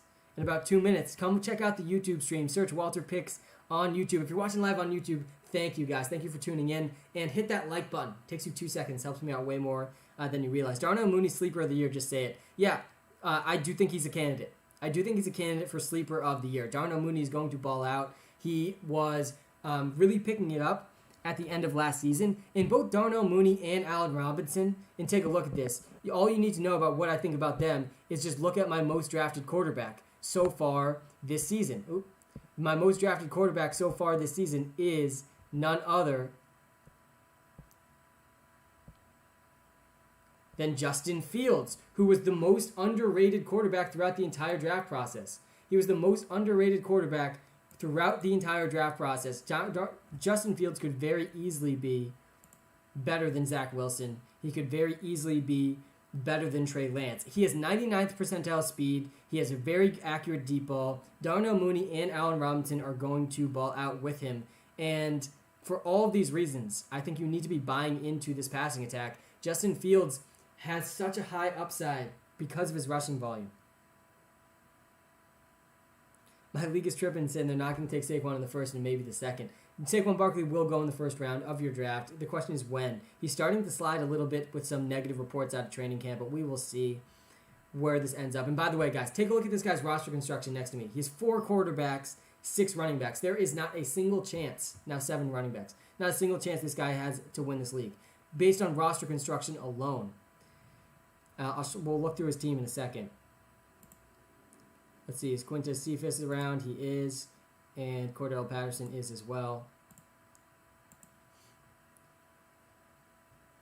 Zeke or Aaron Jones? I would go Zeke. I would go Zeke over Aaron Jones, definitely. And honestly, right now, it's not even a hard decision because we don't know if Aaron Rodgers is going to be in Green Bay, and Aaron Rodgers not being in Green Bay would be horrible, horrible, horrible news for everyone on the Packers offense because they're just going to score way less points. So I'm definitely in on Zeke over Aaron Jones right now. But even if Aaron Rodgers plays, I think I would still go Zeke over Aaron Jones because Zeke still will have the higher potential for touchdowns.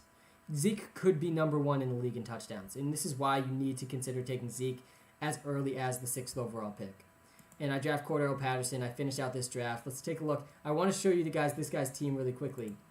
Take a look at this guy's roster. He has 4 quarterbacks, which is too redundant. You're wasting too many draft picks on a quarterback here.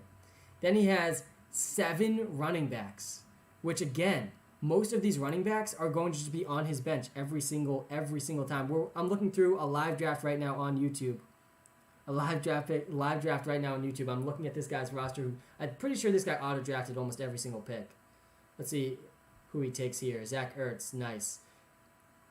Let's take a look at this guy's team one more time. His tight ends, he's probably going to finish last in tight end scoring. And this is, you can remember, the way that the starting lineups work here, you can start 4 wide receivers each week. You only drafted 5 of them. And none of them are particularly good. So this guy's almost definitely going to finish last just because of roster construction. It almost doesn't even matter who he picked because his roster construction is so terrible. All right, enough trashing on this guy's picks. All right, let's go to the draft that I'm waiting on. 4 more spots, and then we'll draft, and then this will be the last draft of the stream, guys. I'm building up my stamina. I'm feeling pretty good. I'm feeling energized. I love doing these drafts with all of you. I love answering these questions. This has been a great start to the Sunday morning, and guys, someone tell me, how many Sundays are we away? How many Sundays are we away from NFL being back?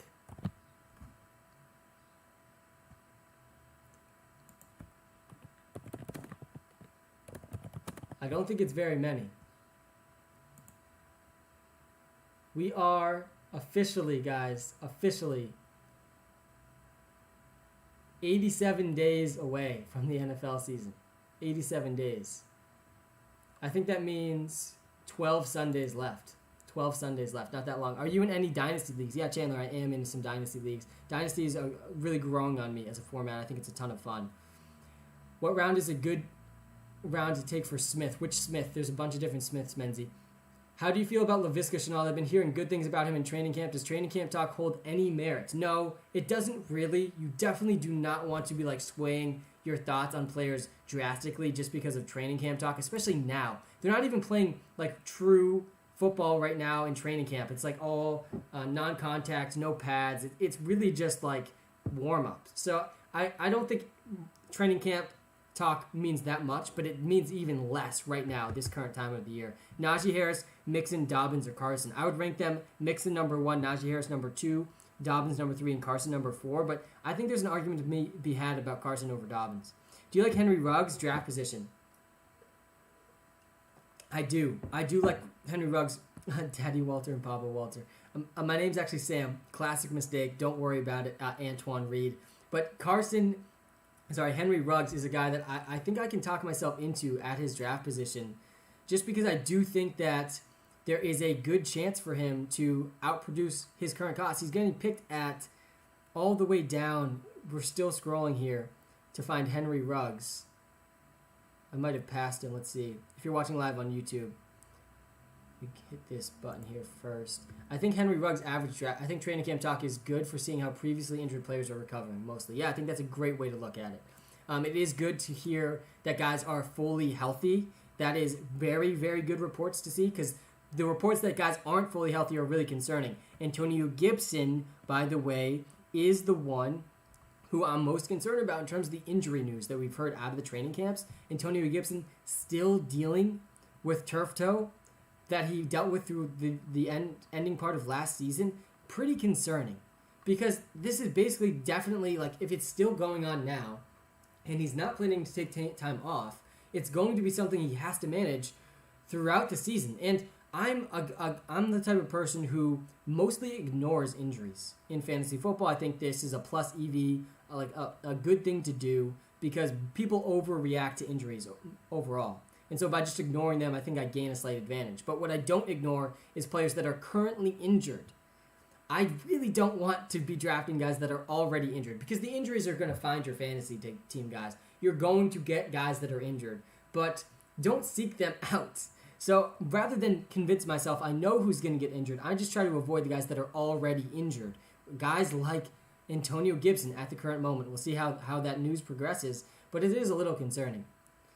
Should I draft Amari Rodgers from Green Bay? Yeah, I have been drafting Amari Rodgers actually a decent amount. I think if I pull up my wide receiver list here, he might be on here. Yeah, there he is, Amari Rodgers. I've taken him in 22% of drafts because I've drafted Amari Rodgers I'm getting him, finally, we get a top 5 pick. Let's go. Hopefully we can get Michael Thomas in the 3rd round in this draft. I'm doing a live draft on YouTube, guys. A live draft on YouTube. This will be the end of the stream, this draft here. And I got the 5th overall pick, which is exciting. I'm excited about this pick. I'm hoping to get one of these 4 guys. I hope someone takes Saquon, and I can get one of these 4 guys. This is really who I want. I will take Saquon Barkley 5th, though, if he's there.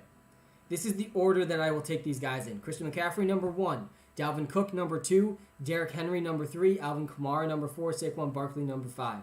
This is the order that I am drafting in the top 5 picks. And I have the 5th overall pick in this live draft I'm about to start on YouTube. Sorry I was lagging. What are your thoughts on Henry Ruggs? I think he's such a sleeper. Yeah, I agree, Seb. I think he is a sleeper. They really did nothing to address the wide receiver position. They shipped off Nelson Aguilar. I never say his name correctly.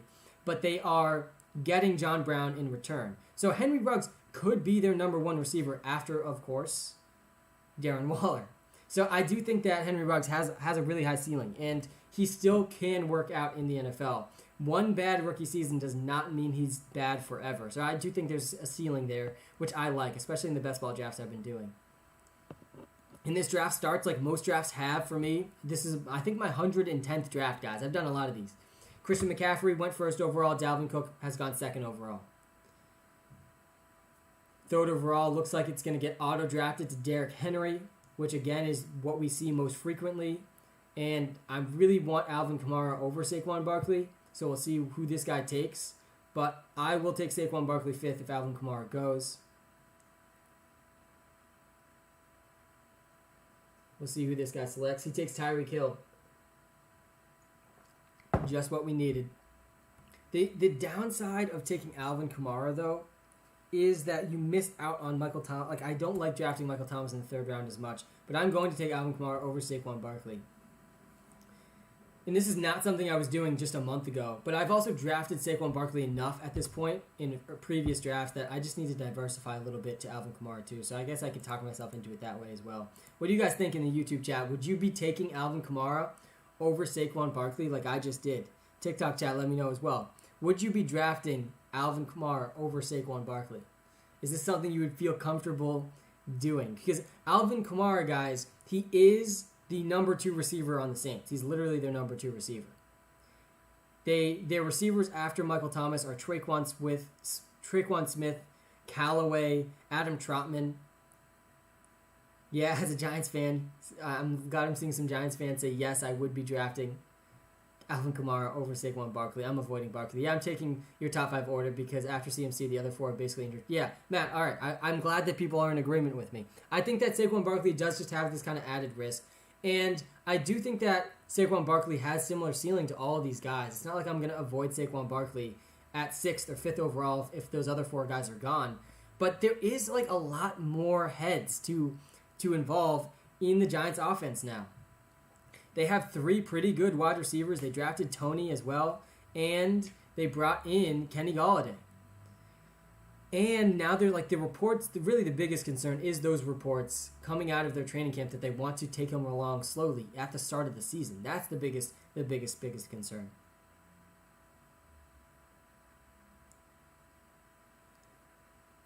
And let's shift to the draft board view here so you guys can see a little bit better picture. If you're watching live on YouTube, you can see what's going on in this draft.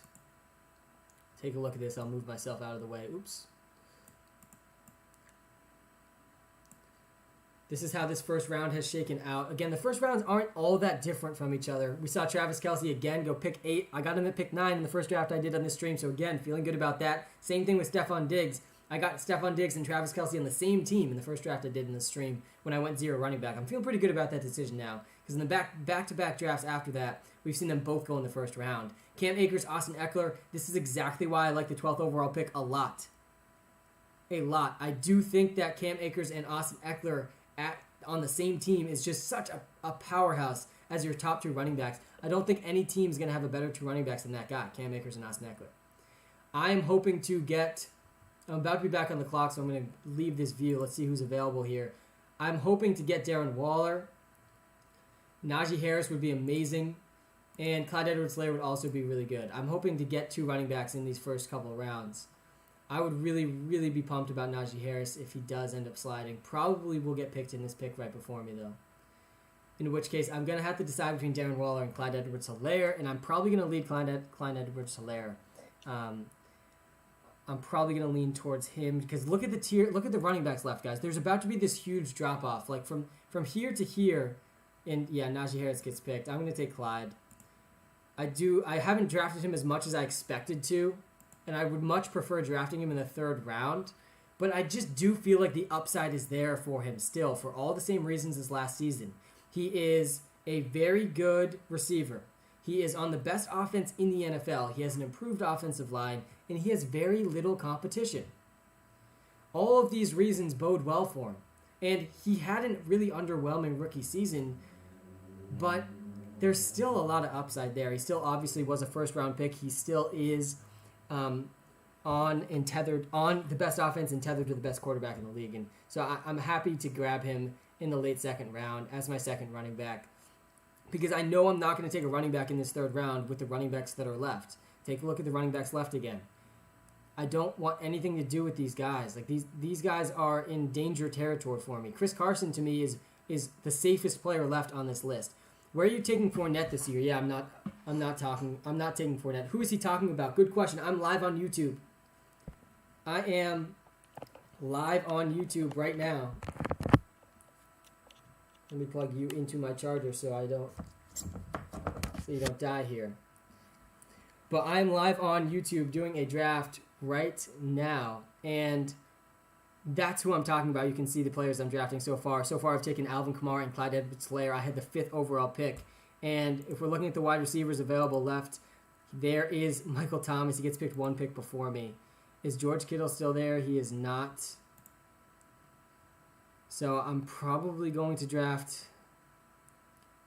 I kind of want to take Allen Robinson over Amari Cooper, but I don't think I'm going to.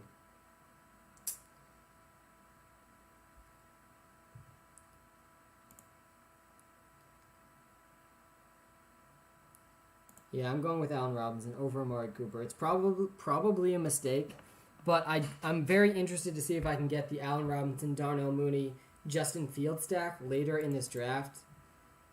And I've been drafting Amari Cooper a lot recently, so I want to change it up a little bit. Wide receivers, I feel like not a problem because there are so many with such great talent. Yeah, and because of the type of draft I'm doing right now, which is a best ball draft, I can just draft a lot of them. And a lot of them combined will kind of make up for not having any elite wide receivers. Allen Robinson, guys, is about to be playing with his best quarterback he's ever played with in his entire career. And honestly, it's not even close. Like, he's had nobody, nothing. He's had the worst quarterback play of any wide receiver I've ever seen. If Saquon is healthy, he's going to ball out. It doesn't matter. I would worry if he got Aaron Rodgers, but Danny Dimes isn't going to do enough to detract from Saquon. Yeah, I agree.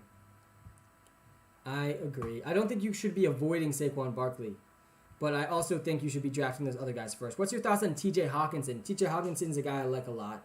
I'm in on kind of the top tier tight ends. I think it makes sense, especially in the best ball format I'm doing right now, to draft tight ends early because you only have to draft 2 if you do that. But also, the top tier tight ends is so much better than the rest of the tight ends. Kyle Pitts and TJ Hawkinson are so much better, and Mark Andrews is probably in that tier as well, than what's down at the bottom of the list of tight ends. I think I like Logan Thomas, Dallas Goedert, and Tyler Higbee as well as kind of upside guys, but they don't have the same floor as TJ Hawkinson and Kyle Pitts. Most tight ends basically have no floor. Like, they could easily score 2 points in a week, and nobody's going to blink an eye.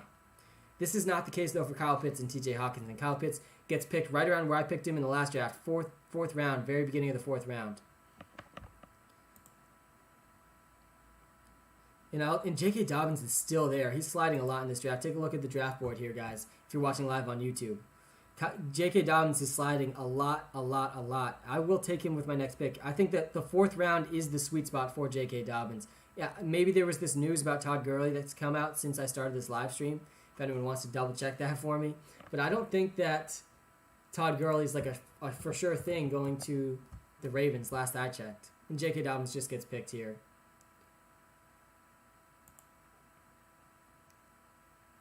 Patrick Mahomes goes in the 4th round. I'm probably going to take a quarterback in the 5th round. And let's take a look at what we're looking at here. I'm doing a live draft on YouTube right now, guys. And there's some very good wide receivers still kicking around. TJ Hawkinson is still available, but it's too early for him. I'm going to get one of these wide receivers and feel very good about it. I'm interested in Jamar Chase. I haven't gotten him as much as I would have liked to. Julio Jones gets picked. I would not take Julio Jones ahead of these guys. Chris Godwin is probably who I should take. I think I have to take Chris Godwin. Screw it. I'm going with my gut here. I'm going with Jamar Chase over Chris Godwin. I think that Chris Godwin is the guy in a season-long league. I'd probably go with Chris Godwin. Chris Godwin is on the team that leads the NFL in deep targets per game. If he can just have a full healthy season, he's going to ball out. But Jamar Chase, to me, has a little bit more upside if he can take that number 1 wide receiver role for the Bengals. And I think Jamar Chase is going to ball out in his rookie season. I wish I could take him in round 5 instead of round 4. But I will also be considering all 3 of these guys with my next pick, Josh Allen, Kyler Murray, Lamar Jackson, because they're all going to get picked in this 5th round. And again, 5th round for these guys is a pretty fantastic value. TJ Hawkinson's another guy I'll be considering. But I also think Chris Godwin is, if he's still there, kind of the end of a wide receiver tier for me, just looking at this list.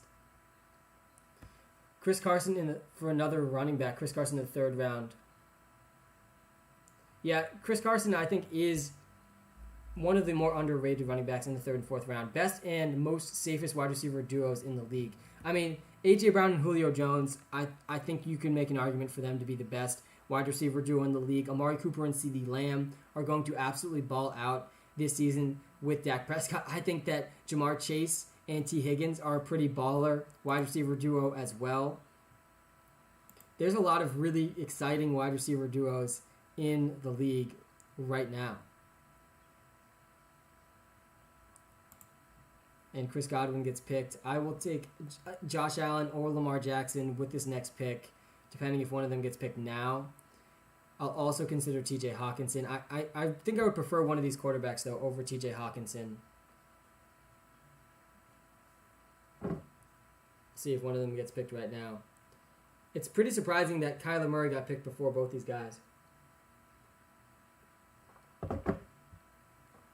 And now we have Josh Allen versus Lamar Jackson. I think I'm going to pick Josh Allen over Lamar Jackson. I think I like Lamar Jackson a little bit more, even with Rashad Bateman. The Rashad Bateman edition is also super exciting for him. But I'm going to diversify a little bit here and go Josh Allen instead. Lamar Jackson will probably get picked in the next few picks. And I'm going to miss out on TJ Hawkinson. I haven't drafted a tight end yet. And this is the first draft today so far where I didn't draft a tight end super early.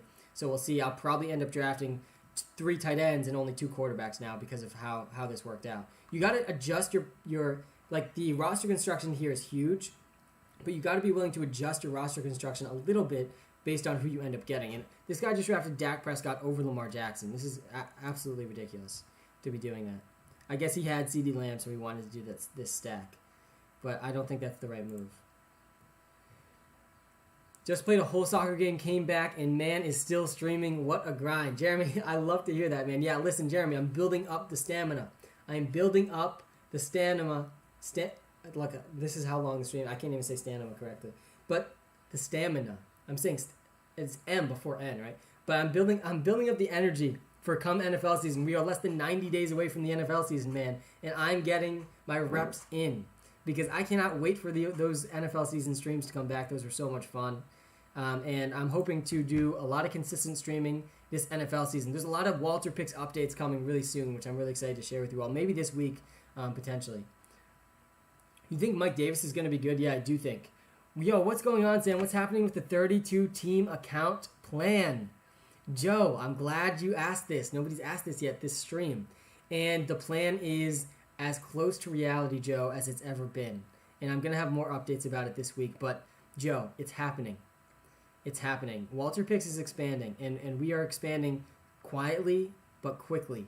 And I'm really excited to announce what's coming soon to the WalterPicks brand and what this next season is going to be like in terms of NFL content, because it is going to be fun.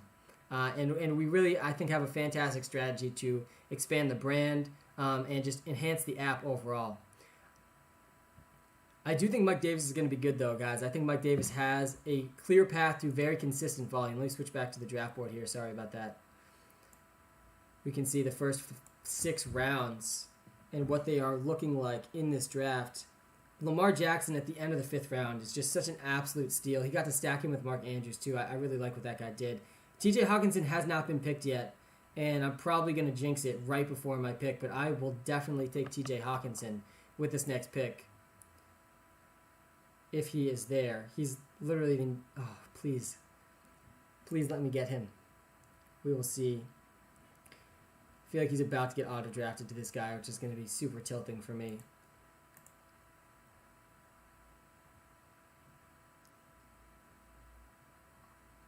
I'm probably going to take Devonta Smith when TJ Hawkinson gets snagged. Ugh, so frustrating. Oh, man. I'm going to take Devonta Smith here. And again, this is like a round too early for Devonta Smith, and I just don't really care. Because I think that he has such high upside that I would just want him on as many teams. Like, look at the upside I'm putting together on this team, honestly. This is coming together really well. I have Josh Allen at quarterback and 3 really high upside wide receivers. I'm going to draft a lot more wide receivers and 2 really, really high upside running backs as well. I'm going to consider Trey Sermon with my next pick if he's still there. And I'm waiting. I'm going to have to wait longer and longer on a tight end now.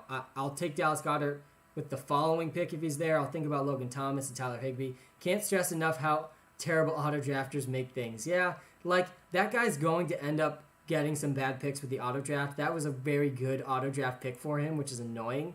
But he also, like, his team's not... If he ends up taking like 6 running backs, it's not going to matter. His team's going to come in last place, so it all works out in the end. I don't think, especially in best ball format where roster construction is so huge, like auto drafting is not going to work out for you if you're auto drafting like just through the first 8 rounds. But that was annoying that he snagged the guy I wanted by auto drafting. It makes it harder to get really good average draft position values when everyone's just auto drafting the next best player in terms of average draft position. But again, ultimately net will probably work out for me. And Dallas Goedert gets picked early, considering where TJ Hawkinson went. Jalen Hurts also was picked. Trey Sermon also picked. A lot of the guys I was considering just picked. Let's take a look at who's left here. Cortland Sutton is still there. I'm going to draft Cortland Sutton. He slid a lot in this draft. Just average draft position alone. A full 11 picks after his average draft position. I don't hate it. I really don't. And maybe I can get Jerry Jeudy later too. He'll probably get picked though. Let's take a look at how this team's coming together. I'm liking my wide receivers a lot.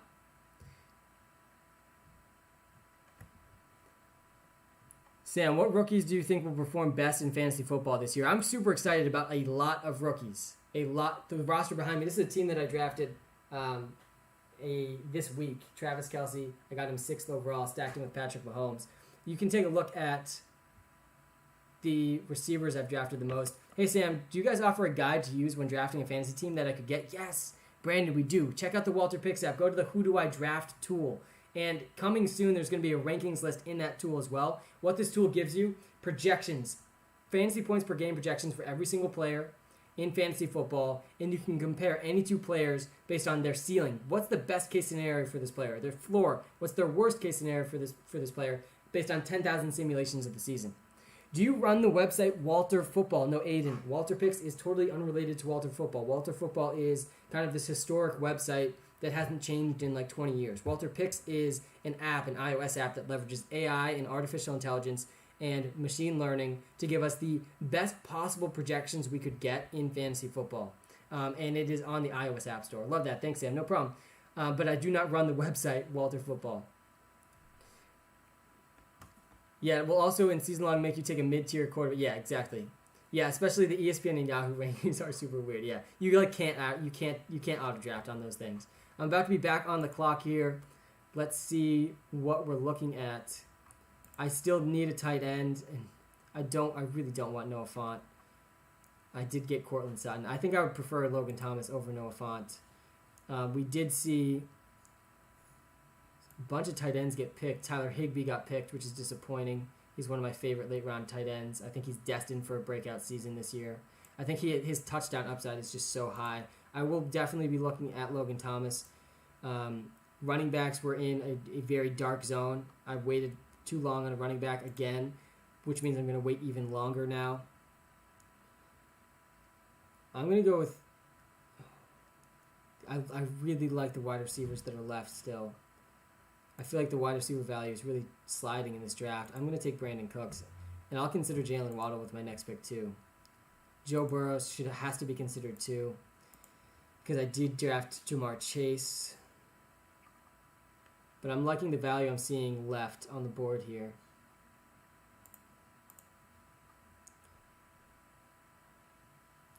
I think Michael Pittman's my favorite, my current favorite last round pick. Okay, I was just wondering, LOL. Yeah, no problem, man.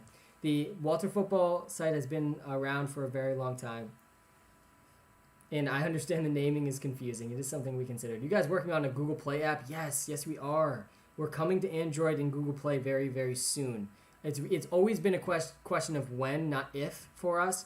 Really, the timeline for us, we're launching a new redesign of the app with a bunch of updated features and just an overall lift design-wise for this upcoming NFL season. I'm super excited about that for the iOS app. And then after that, the next thing we're doing is the Android app. So I'm really excited to get that out, hopefully by the start of the NFL season. That is the goal.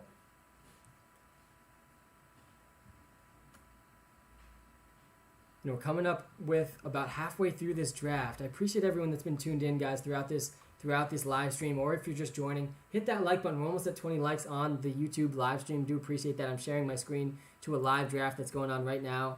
I do like the value that I'm seeing with Jalen Waddle in these drafts. I like Mike Williams a lot too, guys. Mike Williams is the number 2 receiver for the Chargers. There's no more Hunter Henry there either, and he really did pick it up at the end with Justin Herbert. So I do like the value I'm seeing there with Mike Williams, especially in a best ball league where you don't need to guess which weeks he's going to do really well.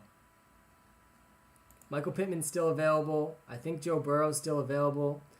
Logan Thomas got picked. I'm going to struggle tight end in this draft. I'm going to definitely have to draft 3. I really should consider Noah Fant with this pick, but I really want Joe Burrow or Michael Pittman more. I don't think I can talk. Yeah, it's okay. Noah Fant got picked, and I don't think I should take Joe Burrow because I already have Josh Allen. So I'm going to take Michael Pittman instead. My receivers, honestly, I'd be surprised if my team doesn't lead this league in receiving scoring. Take a look at these receivers, guys. Allen Robinson, Jamar Chase, Devonta Smith, Cortland Sutton, Brandon Cooks, Michael Pittman. Every single one of these players could be the top wide receiver on their team, which is amazing in terms of the upside that they're going to offer because volume is king in fantasy. And this is exactly why I like Michael Pittman more than all these guys that got picked before him. I like Michael Pittman more than Brandon Cooks. I like Michael Pittman more than Antonio Brown, more than Jalen Waddle, more than Curtis Samuel, and more than Mike Williams. I think Michael Pittman is going to be the primary target for Carson Wentz. You need to take Watkins because of how good he is week 1. Yeah, it's the same thing with Deshaun Jackson for the past few years. Not last year, but Sammy Watkins and Deshaun Jackson. These guys are going to get you 30 points in week 1, and then we're not going to hear about them at all the rest of the season. Are you worried about Cooks because Watson is probably gone? Yeah. Obviously, the Houston Texans could be the worst offense in the league. Literally, they could be I just saw a report this morning too. Is like the Houston Texans want to run the ball more. Well, good luck running the ball more. They finished 31st in terms of rushing percentage last season, but good luck doing that when you are literally down by 14 in the first quarter of every single game because your offense and defense are atrocious. I think that without Deshaun Watson, I'm not expecting Deshaun Watson to play at all this season. Without Deshaun Watson, the team's going to struggle, but I do like Tyrod Taylor, I think more than the average fan. I think that Tyrod Taylor is probably better than Jared Goff, for example. I think that Tyrod Taylor can give sustainable value to Brandon Cooks, who's going to be the pretty clear wide receiver 1 in the offense. And that's really the thing I'm in on in terms of Brandon Cooks. He's the clear wide receiver 1. He's a deep threat player who can still have big weeks. Without Deshaun Watson, the ceiling is way, way, way, way, way lower. But that's also all baked into his cost. We're getting him in the 8th round. He would probably be a 6th, 5th round pick with Deshaun Watson. But it's definitely part of the risk with him. It's just anyone on that offense. It's the same thing with the Lions. Anyone on that offense. The same thing potentially with the Packers. Anyone on that offense, if Aaron Rodgers doesn't play and without Deshaun Watson and with Jared Goff instead of Matthew Stafford, it's just they're not going to score enough points. They're not going to score enough points to sustain value. That's the biggest concern. Jerry Jeudy will be a sleeper pick. Yeah, I do think Jerry Jeudy, his air yards were super encouraging last season. I could easily see him being the wide receiver 1 over Cortland Sutton. It wouldn't shock me. It definitely wouldn't shock me. And I really want Darnell Mooney so I really hope I can get Darnell Mooney with this next pick, and then I can get Justin Fields later, and then I can finish this Chicago Bears stack. I need to draft tight end, though. Man, I'm probably going to talk myself into Tunyon with one of these 2 picks. Can you rank your top 5 defenses this year? I haven't thought about defenses at all. All these drafts I'm doing, they don't involve defenses. I think the Rams are going to end up being number 1, though. The Rams defense is going to be absolutely terrifying this season. The Bears are probably going to be in the top 5 as well. Let's go. We get Darnell Mooney, which is going to make this wide receiver grouping I have even more absolute fire. I have a total of 7 wide receivers now. I only need like 1 more wide receiver. And this is the most important position because, again, you can start 4 wide receivers each week in this format. So 7 wide receivers seems like a lot, but I got to start 4 of these guys. That's almost how I think about it. I'm going to take Robert Tonyan with this next pick. And it's pretty brutal. I'm taking Robert Tonyan over Aaron Rodgers. This feels a little bit ridiculous. But I'm going to have to do it. And I kind of want to take Justin Fields too, but maybe I wait on tight end even longer. The upside with Robert Tonyan is there just because I am betting on Aaron Rodgers playing, right? Again, Robert Tonyan would be pretty good if Aaron Rodgers does play. But he's probably not going to play for the Packers. And if he doesn't, Robert Tonyan's going to really, really struggle. I think I'm going to take Justin Fields, guys. I want to complete this Bears stack with Allen Robinson and Darnell Mooney. I'll be done drafting quarterbacks. I think it gives me really, really high upside on this team, even though I have not drafted a tight end yet. My next 2 picks are almost have to be tight ends, but I'm gonna do it. I'm gonna draft Justin Fields.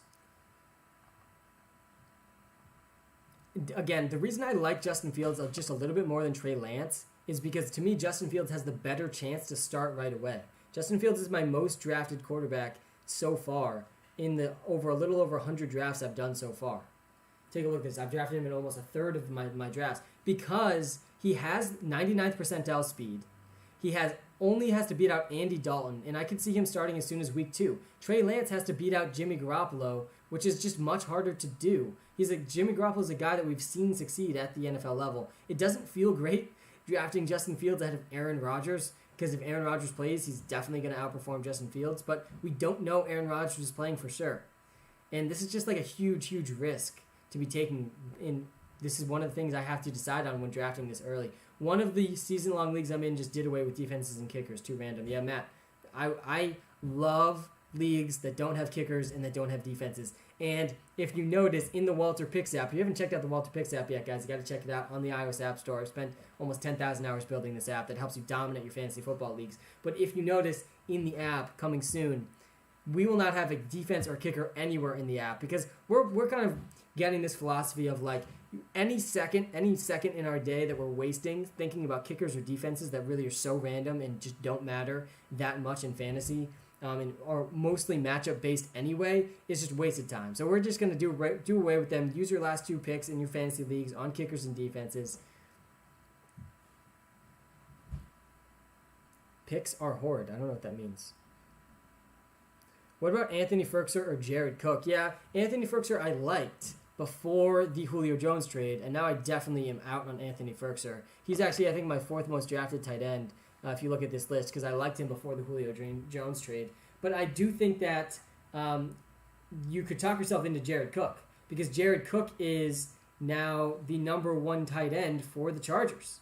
And Hunter Henry didn't do that great in this role last year, but Jared Cook could flirt with 10 touchdown upside tethered to Justin Herbert. So there's at least some upside with Jared Cook, and you're getting him super, super late in the draft too. And I'm getting excited because Robert Tunyon's sliding, but we also have this auto drafter right before him who's probably going to take him right after he took T.J. Hawkinson from me as well. But look at this. He's only drafted 1 wide receiver. There's not a single chance this guy has to place in this league. There's just no chance.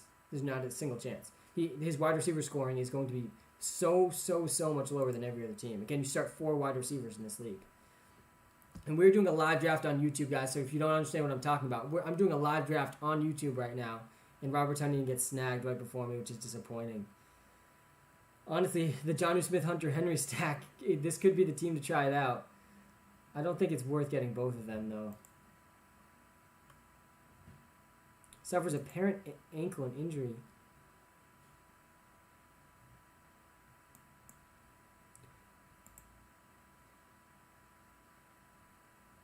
I'm definitely going to draft Cole Kmet on this team. I'm going to draft Jonnu Smith as my first tight end, even though I really don't think the ceiling is very high for him. But I'm going to draft 3 tight ends.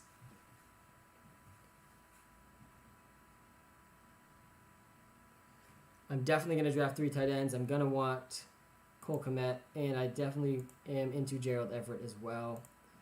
I'm pretty much done with receivers. I'm probably going to take 2 more still.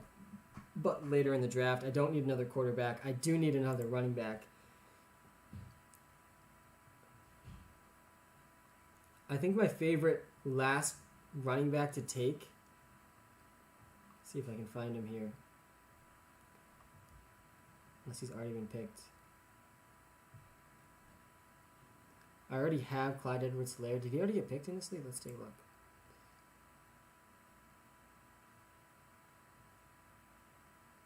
Darrell Williams is one of my favorite last round picks, but I already did draft Clyde. I need a third running back, so I got to look into this. Probably going to wait a little longer on this next tight end.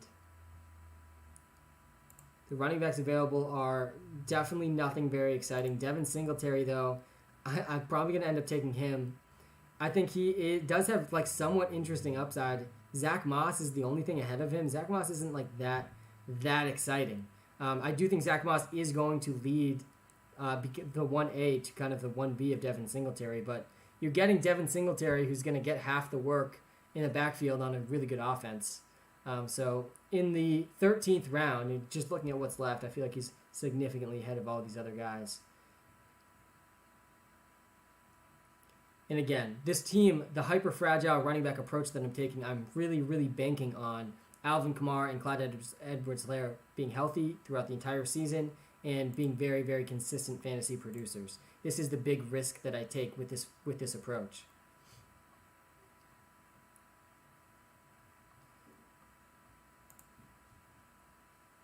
I got about 15 minutes, maybe a little less left in this draft, guys. Want to get to some of your questions if you have any before we wrap up.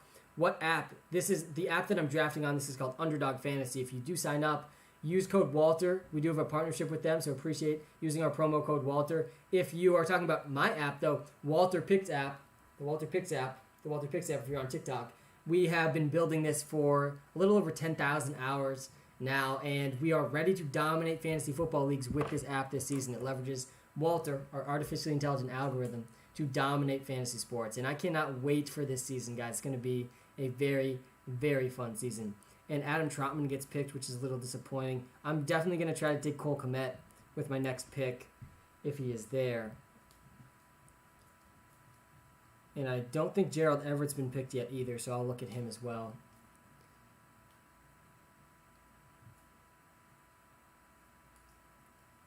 Tua Tagovailoa going in the 12th round. I do think that Tagovailoa, sorry, I don't know if I said his last name correctly. I do think that he is a pretty interesting late-round quarterback sleeper. I like Ryan Fitzpatrick, who I got in my last draft. I think Zach Wilson's a super interesting, very deep sleeper as well. He does have rushing upside. I think that the Jets team as a whole is going to be better. Are you still in the Cordero Patterson hype train? You know it. You know I am on the Cordero Patterson hype train. And it is gaining steam, Issa. It's gaining steam because Cordero Patterson is now the number 3 or the number 4 wide receiver for the Atlanta Falcons, and he is the number 2 running back on the team, guys. He's a Mike Davis injury away from being a consistent runner and receiver for the Falcons. I'm excited for him, man. I'm excited for him, and he's going to be consistently my last overall pick this season. Favorite running back being slept on this year, it's Damian Harris. Damian Harris is my favorite running back being slept on because of the offensive line for the Patriots. The offensive line for the Patriots is by far their strongest part of the team. They have a top 5 offensive line, and Damian Harris is the bet to lead the team in carries. And Damian Harris is being picked in the 8th round, 9th round. He's like the last starting running back taken. He's taken like right around the same time as Michael Carter, who is another guy who is an interesting sleeper, but to me is like very clearly kind of in this backfield by committee. My draft is tomorrow. Dom, what pick you got, man? CMC, number 1 pick? Yes, definitely. Christian McCaffrey has to be your number 1 pick. He has to be the number 1 pick.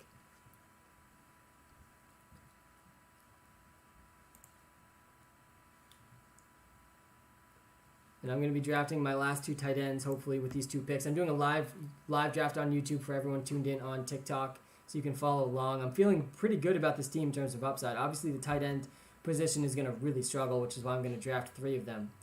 But the wide receiver group, I think this wide receiver group can lead this league in wide receiver scoring, which is the most important group to be leading in because, again, you start 4 wide receivers each week, and wide receivers have really high upside each week in terms of weekly scoring.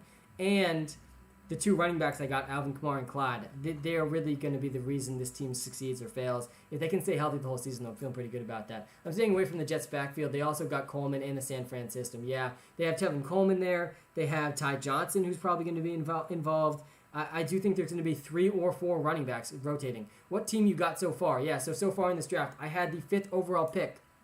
I got Alvin Kamara, then Clyde Edwards-Helaire. And 2 guys on...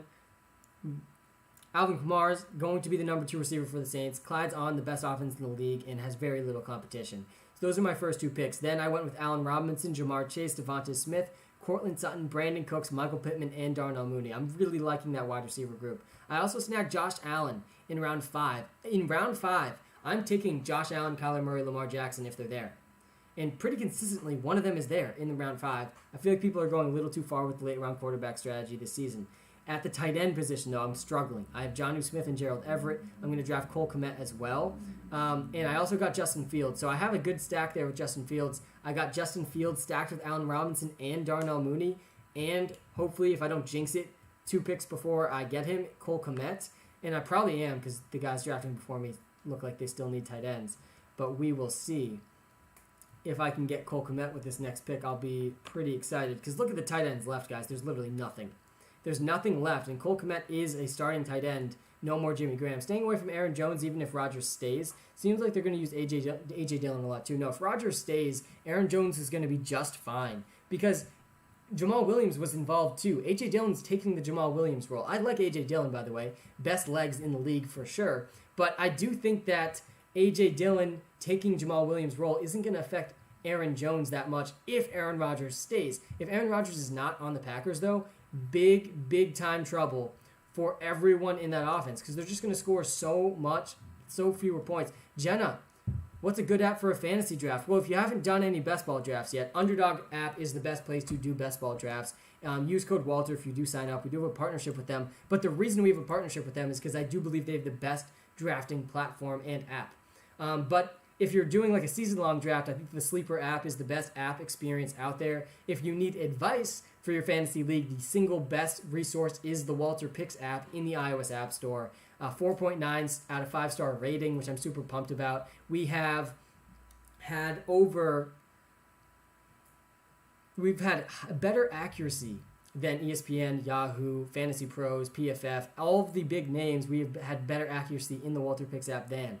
And so this is the best place to get your insights for your draft. So definitely check out that app if you haven't checked it out yet. Is Kyle Pitts a top 5 tight end? Yes, he's number 4. It goes Travis Kelce, then Darren Waller, then it goes George Kittle, and then it goes Kyle Pitts. And I think number 5 is probably TJ Hawkinson. But Kyle Pitts is number 4. He definitely is. Best sleeper quarterbacks. I think Justin Fields is my favorite sleeper quarterback. You can see I drafted Justin Fields he's my most drafted quarterback so far. I think all of these guys, though, are sleeper quarterbacks. I think Carson Wentz is a sleeper. Carson Wentz, the only quarterback still in NFL history to have over 1,000 yards, over 4,000 yards in a season without a single wide receiver getting over 1,000 yards. He has had his number 1 receiver, guys, in back-to-back seasons was Greg freaking Ward. Ayuk is daddy. Yeah, we're calling Ayuk Brandon Ayuka the Bazooka this season. That name has got to stick. Ayuka the Bazooka, you need him on every team. He is an absolute baller, and he's going to dominate. I think Fields will start around mid-season. Yeah, this is the concern with Justin Fields, but I do think that Justin Fields has a better chance to start earlier than Trey Lance because Andy Dalton is much worse than Jimmy Garoppolo. I won't be surprised if Justin Fields is starting week 2. Waller not as good, but also not as injury-prone. Waller is not better than George Kittle at football, but he is a better fantasy football asset. He's more consistent. Him and Travis Kelce, the only 2 guys that had consistently 5 targets a game last season, which is why I'm taking Darren Waller over him in fantasy.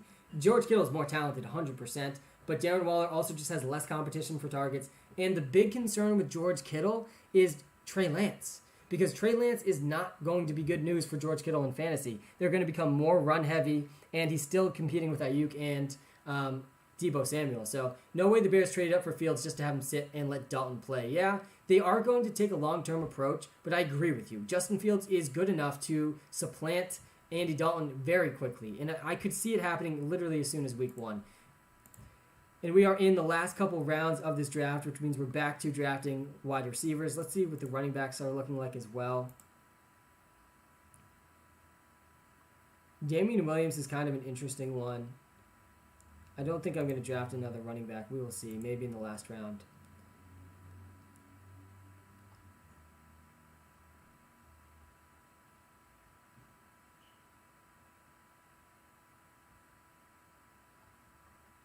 I think I'm going to draft Amari Rodgers here.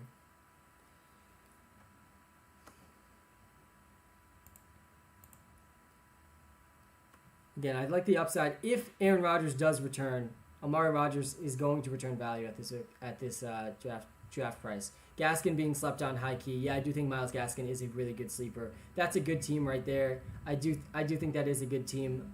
Austin Eckler with those guys. I don't know how many teams are in that league, but that looks like a fantastic team. I think Austin Eckler and Cam Akers are two of my favorite running backs in fantasy football, and that's exactly why I like the 12th overall pick this year. And let's take a look. Cordell Patterson, hopefully, is still available. Yes, he is.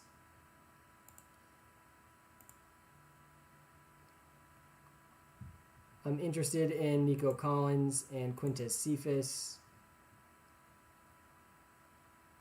Nico Collins just got snagged. I'll probably take Scantling. I get to do this like late Packers stack where I'm getting Amari Rodgers and Marquez Valdes-Scantling, who are one of those two guys is going to be the number 2 receiver for the Packers. And if Aaron Rodgers does return, which again, I'm in the current mindset that he's not returning, but that could easily change. But if he does return, one of these guys is probably going to do pretty well each week. And my last overall pick, of course, is going to end up being Cordero Patterson, the ultimate last round pick. Guys, do not leave your draft without this man. Do not leave your draft, especially in a long draft like this one, an 18-round draft. Don't leave the draft without Cordero Patterson on your team, because not only is he coming with fantastic vibes and complete swag, but he's also the number 3 or 4 wide receiver on the Falcons, and he could be their number 2 running back too. There's so many paths to playing time for Cordero Patterson. He's even going to be their primary kick returner. And so there's a chance for touchdowns that way for him as well. Let's take a look at this draft board one last time, guys, before we wrap up this stream. Thank you, guys, for tuning in. This has been a lot of fun. I'm building up my stamina for the NFL season, and this was a great way to get started with my training.